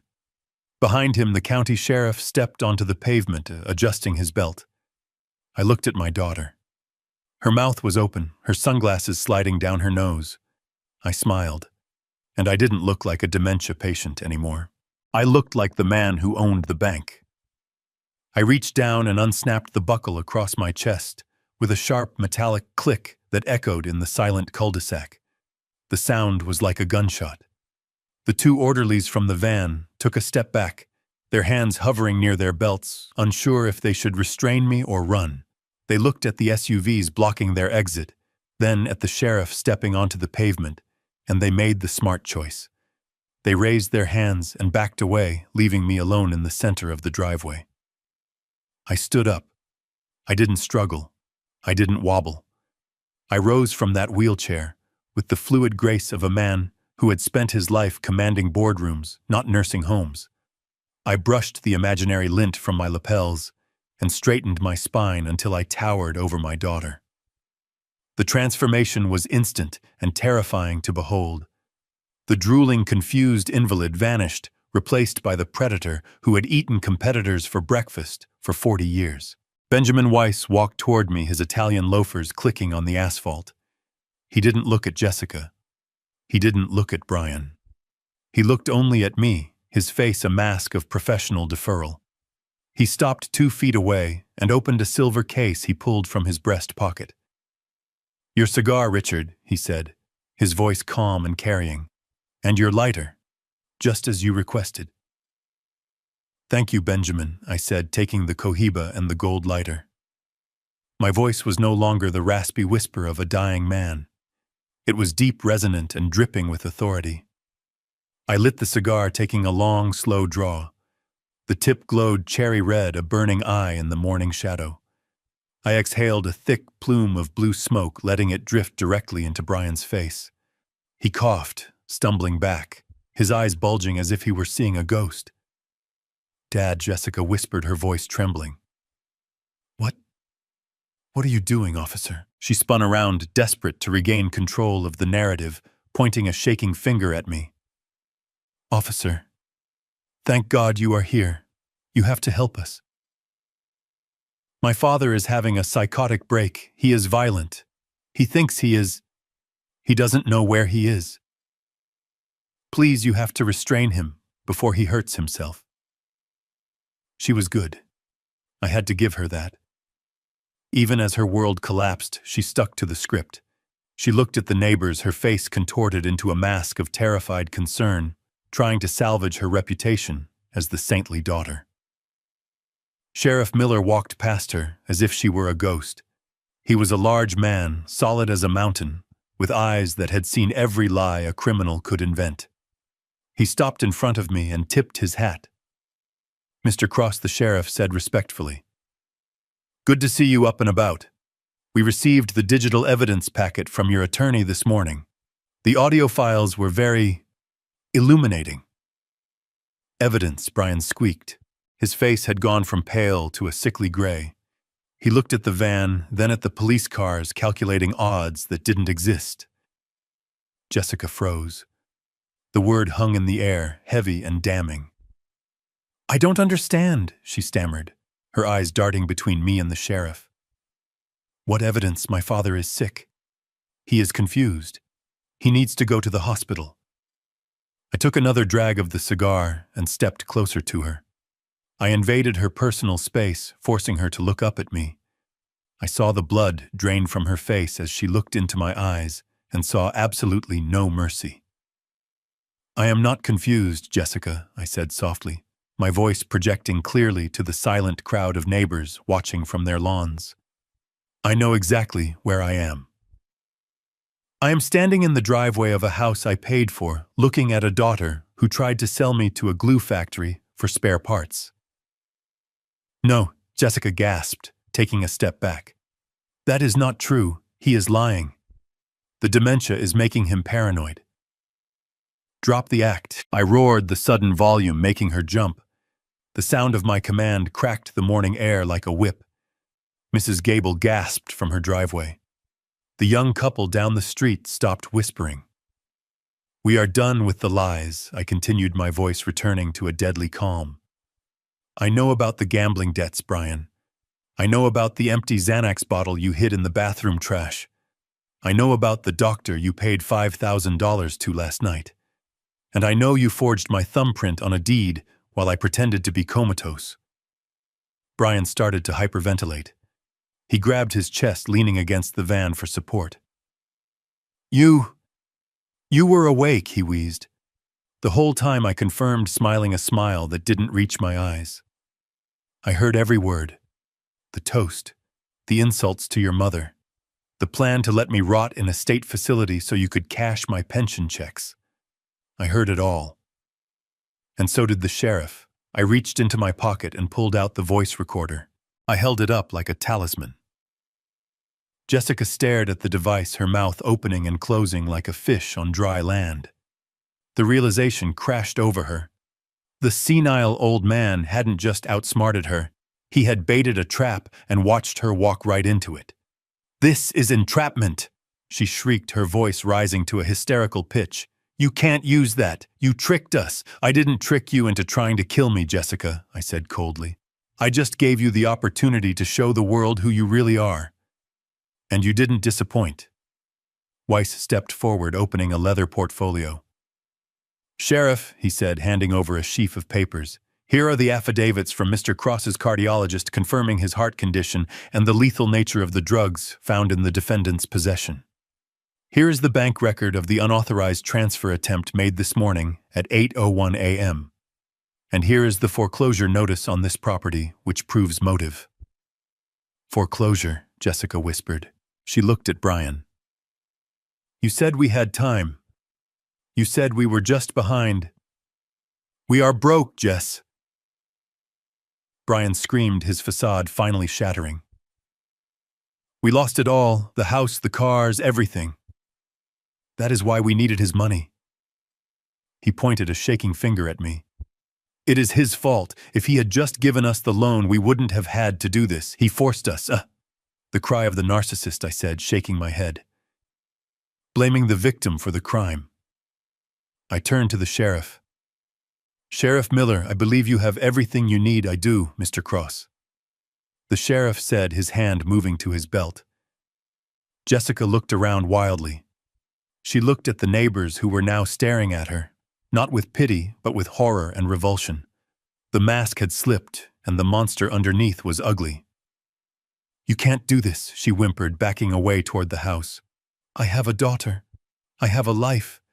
People respect me here. People respected a lie," I said. "Now they see the truth." I gestured to Weiss. He handed me another document, a single sheet of paper with a gold seal. "And speaking of the house," I said, taking the paper, "you mentioned this morning that you wanted me out of your house. You wanted your privacy." I took a step toward her, holding the paper out. "Well, I have some bad news. I bought your mortgage note this morning at 9:00 a.m. The bank was very happy to offload a toxic asset."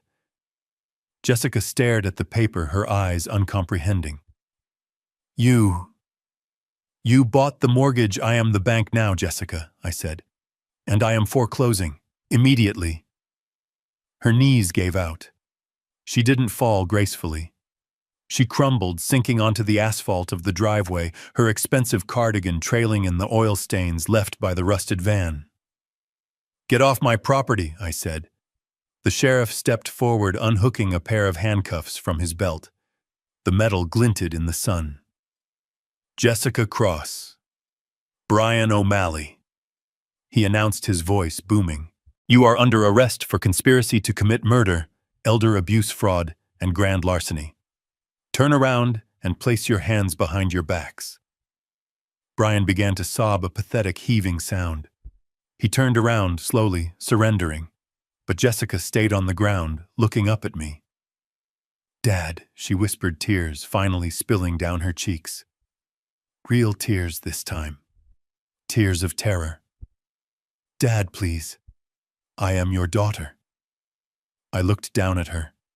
I took a puff of my cigar and let the smoke drift away on the breeze. "My daughter died a long time ago," I said. "You are just a stranger who stole her face."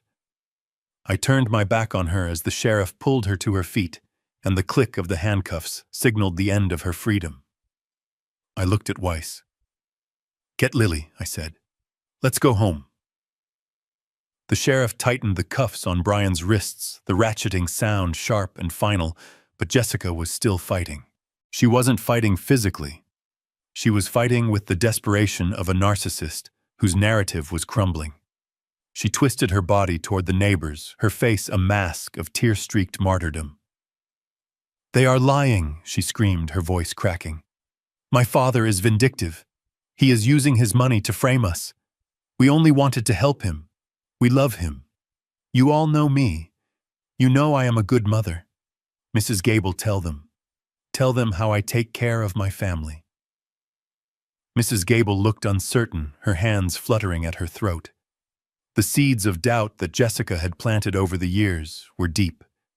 She looked from the sobbing woman to the man in the expensive suit smoking a cigar, and I could see the hesitation in her eyes. Evil often wears a pleasant face, and Jessica had perfected hers. I couldn't let that stand. I couldn't let them go to prison thinking they were victims. I couldn't let the neighborhood remember me as the cruel tyrant who destroyed his daughter's life for no reason. I needed to burn their reputation to the ground so thoroughly that nothing would ever grow there again. I walked over to my Mercedes. I opened the passenger door and leaned in. I didn't need a loudspeaker. The sound system in the vintage car was custom-built, powerful enough to fill a concert hall. I pulled the digital recorder from my pocket and plugged it into the auxiliary cable. I turned the volume knob all the way to the right. "Listen closely," I said, my voice cutting through Jessica's wailing. "I want you all to hear exactly how much my daughter loves me." I pressed play. The sound of static crackled through the quiet suburban street, booming from the car speakers like thunder. Then Brian's voice filled the air, distorted but unmistakable. He really thought he was negotiating, the old fool. Lucky we didn't just smother him with a pillow. The color drained from Mrs. Gable's face. The young couple down the street stopped dead in their tracks. Jessica froze her mouth open mid-scream. The recording continued rolling on relentlessly. "Once he is in the facility, we control the pension too. $5,000 a month. It smells like urine and they sedate the patients. He won't know the difference. He will be drooling in a wheelchair by the weekend." The cruelty of the words hung heavy in the morning air. It wasn't just the plan.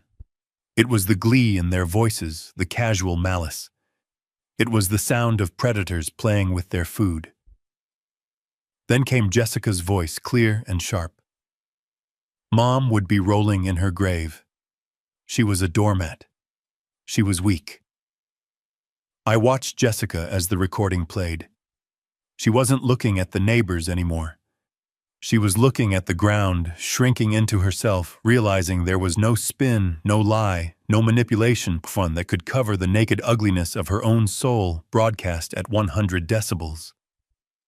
"Sleep tight, Dad. Don't let the rats at paradise bite." I cut the audio. The silence that followed was heavier than the noise. It was a silence of judgment.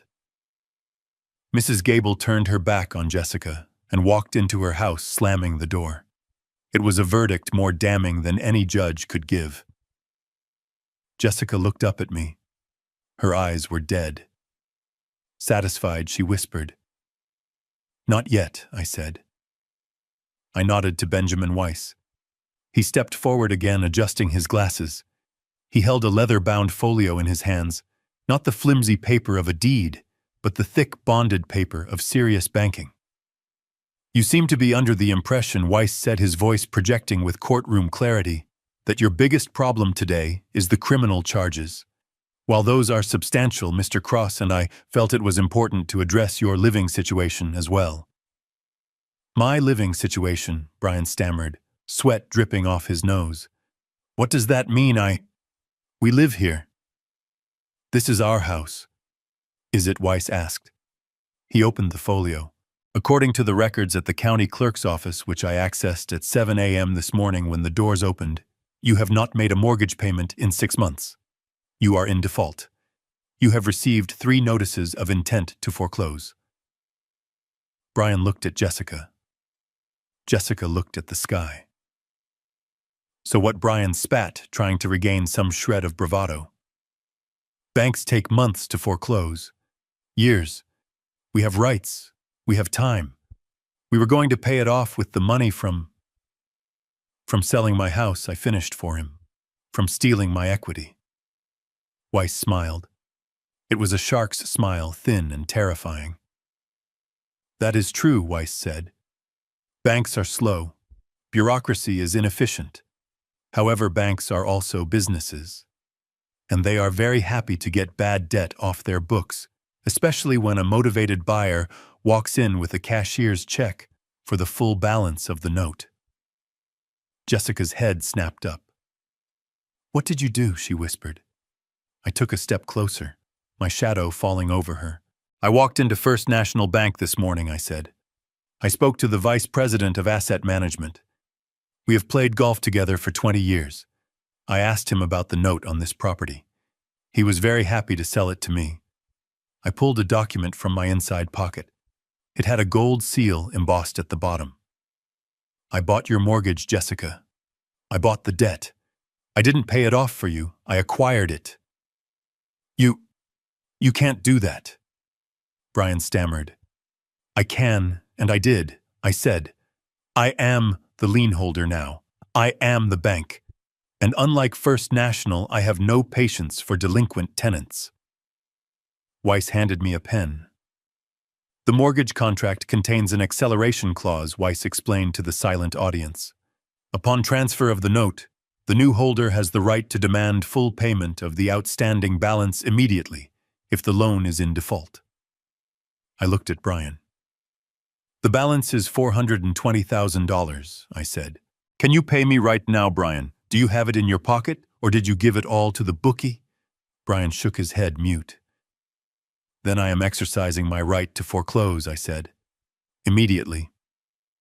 I signed the document against the hood of my car. This is an eviction order, I said, handing the paper to the sheriff. Sheriff Miller, since you are already here, I would like to report 2 trespassers on my property. I want them removed. The sheriff took the paper and looked it over. He nodded slowly. It looks legal to me, Mr. Cross. He turned to his deputies. Get them out of here. Jessica screamed. It was a raw animal sound of total loss. My things, she shrieked, struggling against the cuffs. My clothes, my jewelry. You can't just take my house. It is not your house, I said coldly. It never was. It was a facade paid for with my money, maintained with my patience, and lost by your greed. As for your things, I looked at the house, the stucco facade that hid the rot inside. I will have a crew here in an hour, I said. They will pack up your personal effects. Anything that was bought with money you stole from me, the electronics, the designer bags, the jewelry, will be liquidated to cover a fraction of what you owe me. The rest, the clothes, the trinkets, I will have them sent to a storage locker. You can pay the fee to get them out when you make bail.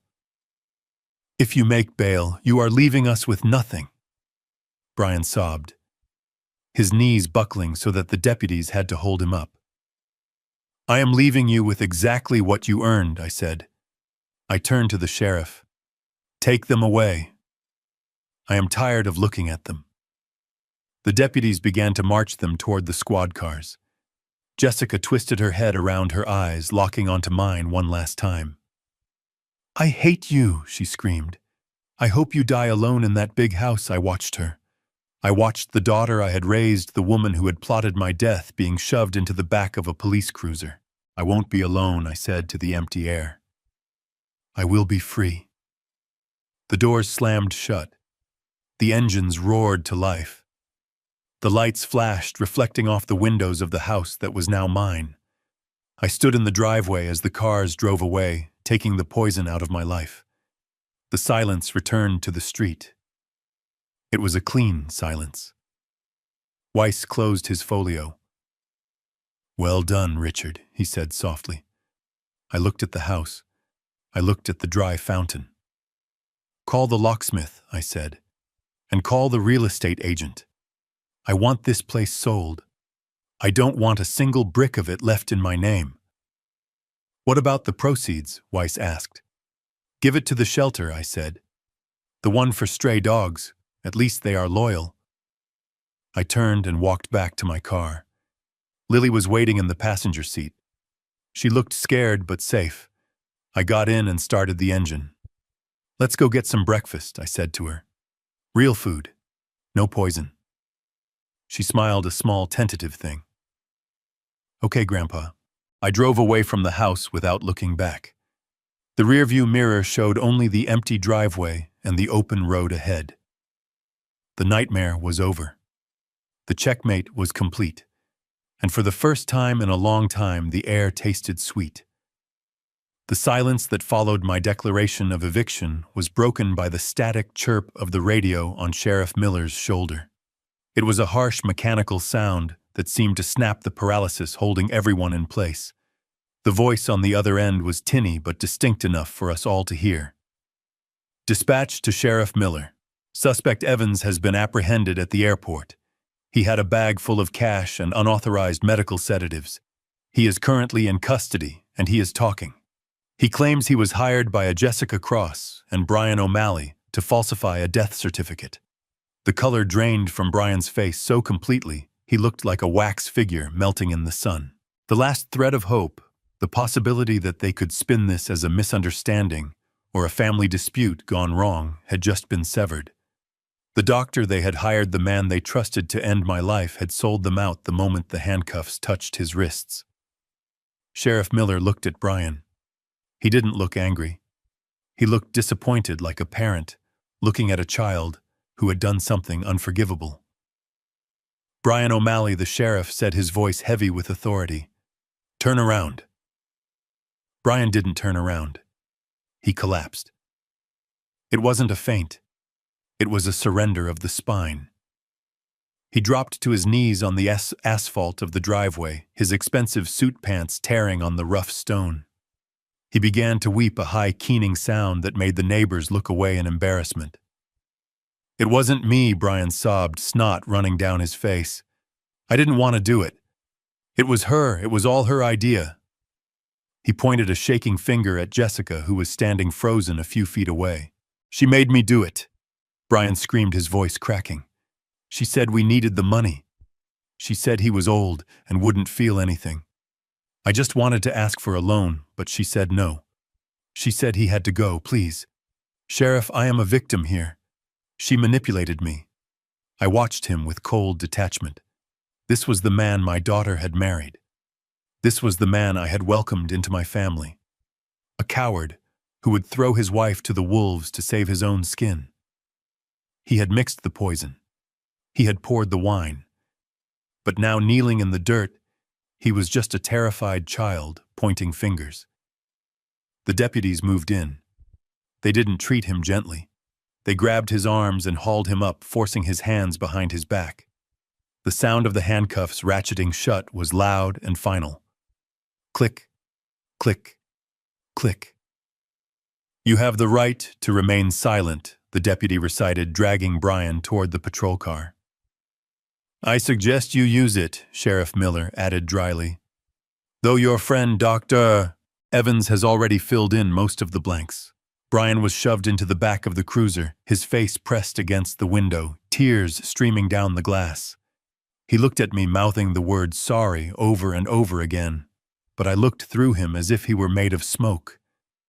Then the sheriff turned to Jessica. My daughter had not moved.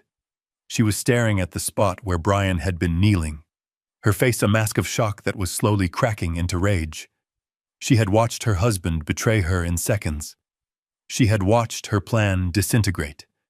And now she felt the eyes of the law turning toward her. "Jessica Cross," the sheriff said, stepping into her personal space. She took a step back, shaking her head violently. Her hands flew up in front of her chest, as if she could physically push away the reality of what was happening. "No," she whispered. "No, you can't. I am a mother. I have a reputation. You are under arrest for conspiracy to commit capital murder, first-degree fraud, and elder abuse."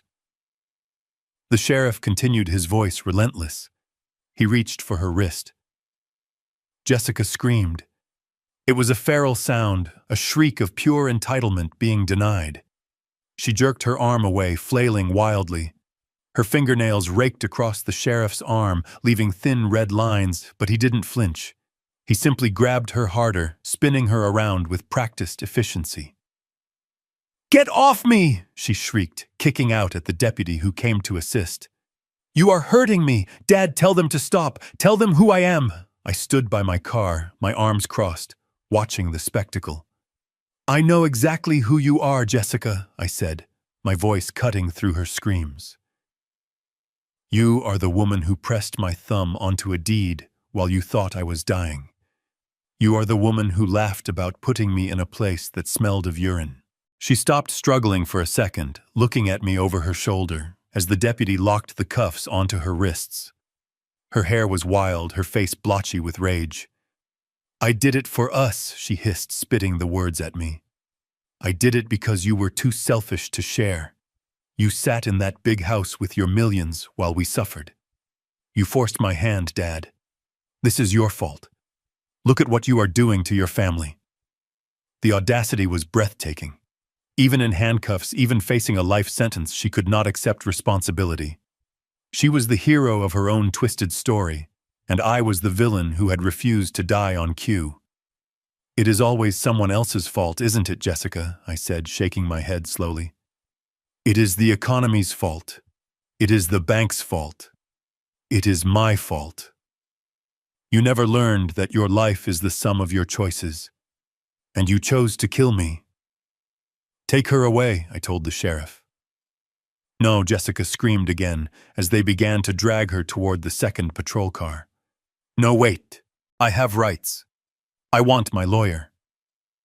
Brian forced me. He threatened me. I was scared of him, Dad. He made me mix the pills. I am innocent. She was echoing her husband almost word for word.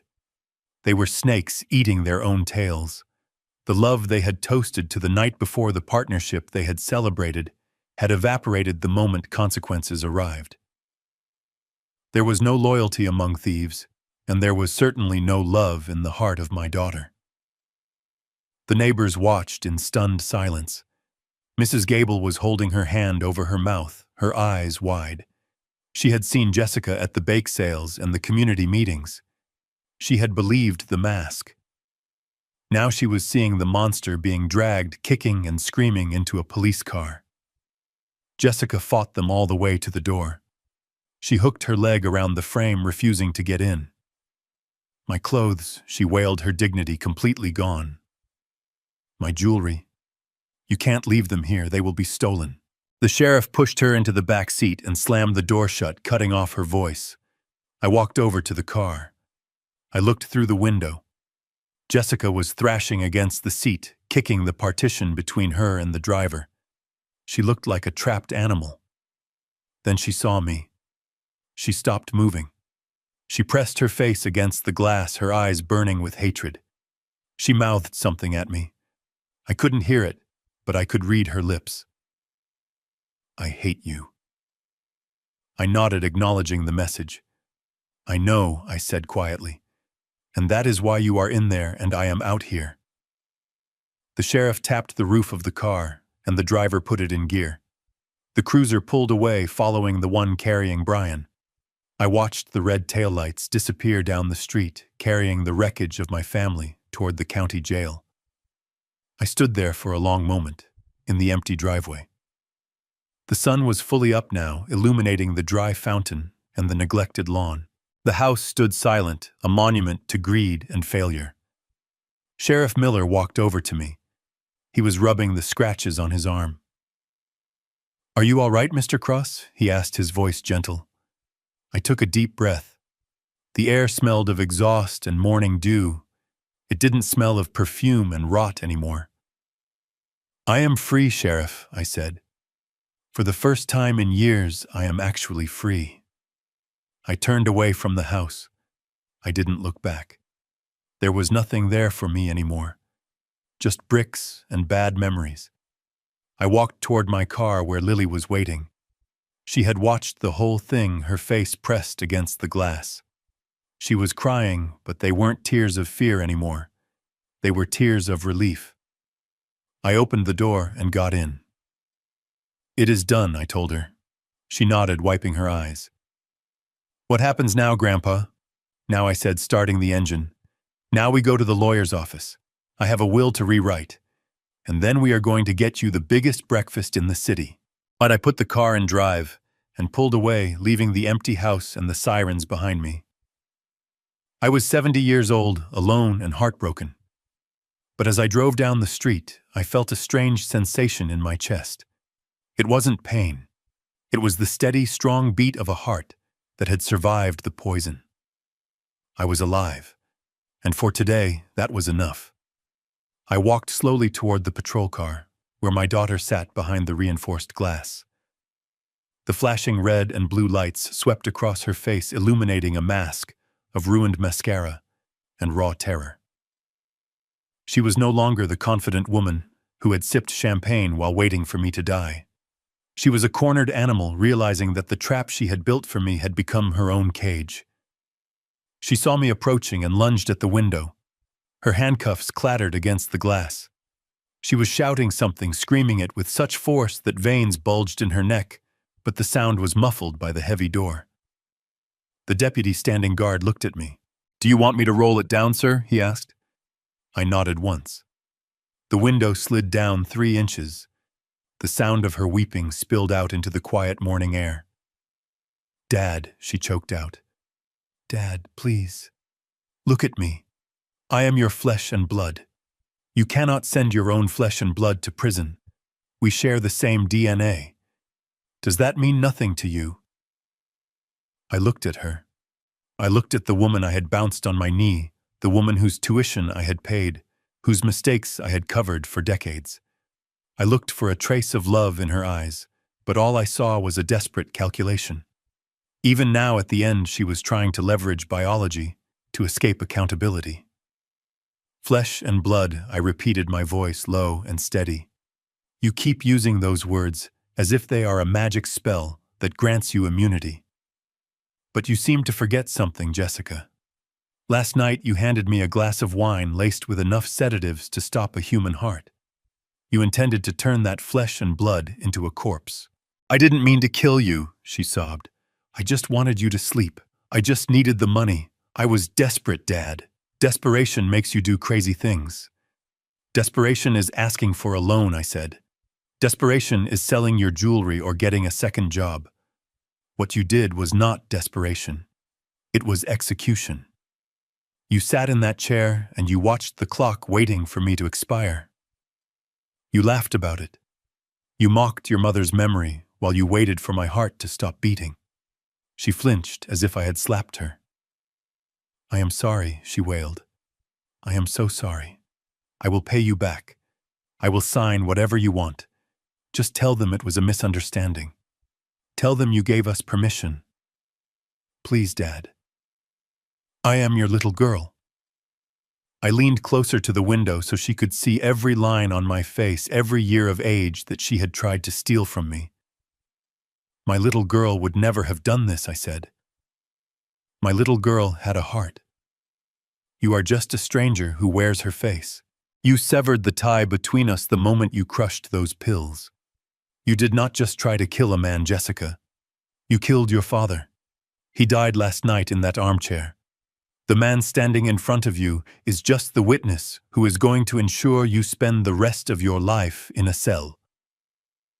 "No!" she screamed, throwing herself against the door. "No, you can't do this.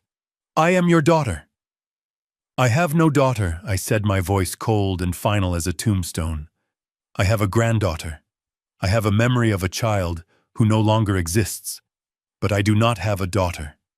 I have only a con artist who tried to murder me for a payout, and I do not negotiate with terrorists." I signaled the deputy. He rolled the window up, cutting off her screams mid-sentence. She pressed her palms against the glass, mouthing the word, "please," over and over again, but I looked through her. I looked past her to the empty street. I felt a strange sensation in my chest. It wasn't pain. It was the feeling of a heavy rotted limb finally being severed from a healthy tree. It was the pain of healing. The deputy got into the front seat. The engine roared. I watched the car pull away, carrying the wreckage of my past toward the county lockup. I stood there until the taillights disappeared around the corner, until the silence returned to the neighborhood, until the only thing left of Jessica Cross was a memory I was already beginning to erase. I turned around. Benjamin Weiss was standing by my car, holding the door open for Lily. My granddaughter looked small in the passenger seat, her knees pulled up to her chest. She was watching me with wide, fearful eyes, wondering if the grandfather who had just destroyed her parents would turn on her next. I walked over to the car and got in. The leather seat was warm. The engine hummed with a reassuring vibration. I looked at Lily. "Are you okay?" I asked. She nodded slowly, wiping her nose with the sleeve of her hoodie. "What is going to happen to them?" she whispered. "Justice," I said. "Justice is going to happen, and it is long overdue. But that is not your burden to carry anymore, Lily. You are done with their mess." I put the car in gear and drove away from the House of Lies. We drove in silence for a while, watching the city wake up around us. The world looked different today. The colors were sharper. The air seemed cleaner. I drove straight to my estate, the house on the hill that Jessica had tried to steal. When we pulled into the driveway, it didn't look like a lonely old man's house anymore. It looked like a fortress. It looked like a sanctuary. We went inside. The house was quiet, but it was a peaceful quiet. I showed Lily to the guest suite, the one Jessica had coveted. "This is your room now," I told her, "for as long as you want it. I will set up a trust for you tomorrow. You will go to college. You will have a life. And you will never have to worry about money or debts or lies ever again." She hugged me then. A real hug. Not the clawing desperation of her mother, but the genuine embrace of a survivor finding a lifeline. "Thank you, Grandpa," she sobbed into my coat. "Go rest," I said gently. "You have had a long night." I left her there and walked down the hall to my study. I closed the heavy oak door, shutting out the world. I walked over to the bar in the corner. I didn't reach for the cheap wine Brian had served. I reached for the top shelf. I pulled down a bottle of vintage Bordeaux, a wine I had been saving for a special occasion. I poured a glass. The liquid was dark and rich and pure. I held it up to the light, checking it out of habit, but I knew it was safe. I walked over to the leather armchair by the window and sat down. I took a sip. It tasted like oak and berries and victory. I pulled my phone out of my pocket. I opened my contacts list. I scrolled down to Jessica's name. I didn't hesitate. I pressed delete. Then I scrolled to Brian's name. Delete. I put the phone on the table. I looked out the window at the sprawling grounds of my estate. The sun was high now, bathing the world in light. I was 70 years old. I was alone in a big house. My wife was gone. My daughter was in prison. By all accounts, I should have been devastated.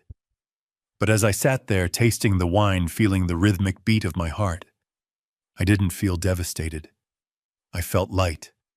I felt clean. I had cut out the cancer that had been eating at my life for years. I had faced the darkness in my own home, and I had won. I took another sip of wine and closed my eyes. For the first time in 10 years, the house wasn't just silent. It was peaceful.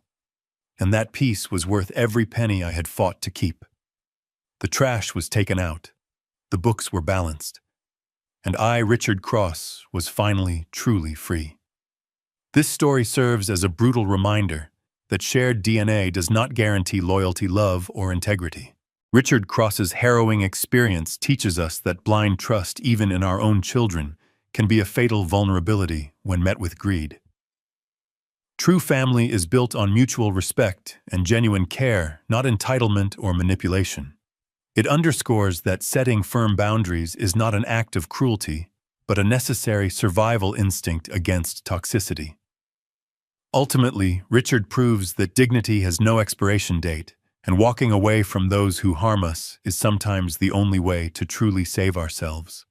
If you believe Richard made the right choice by choosing his dignity over a toxic family, hit the like button, and let me know in the comments, would you have been strong enough to press charges against your own child?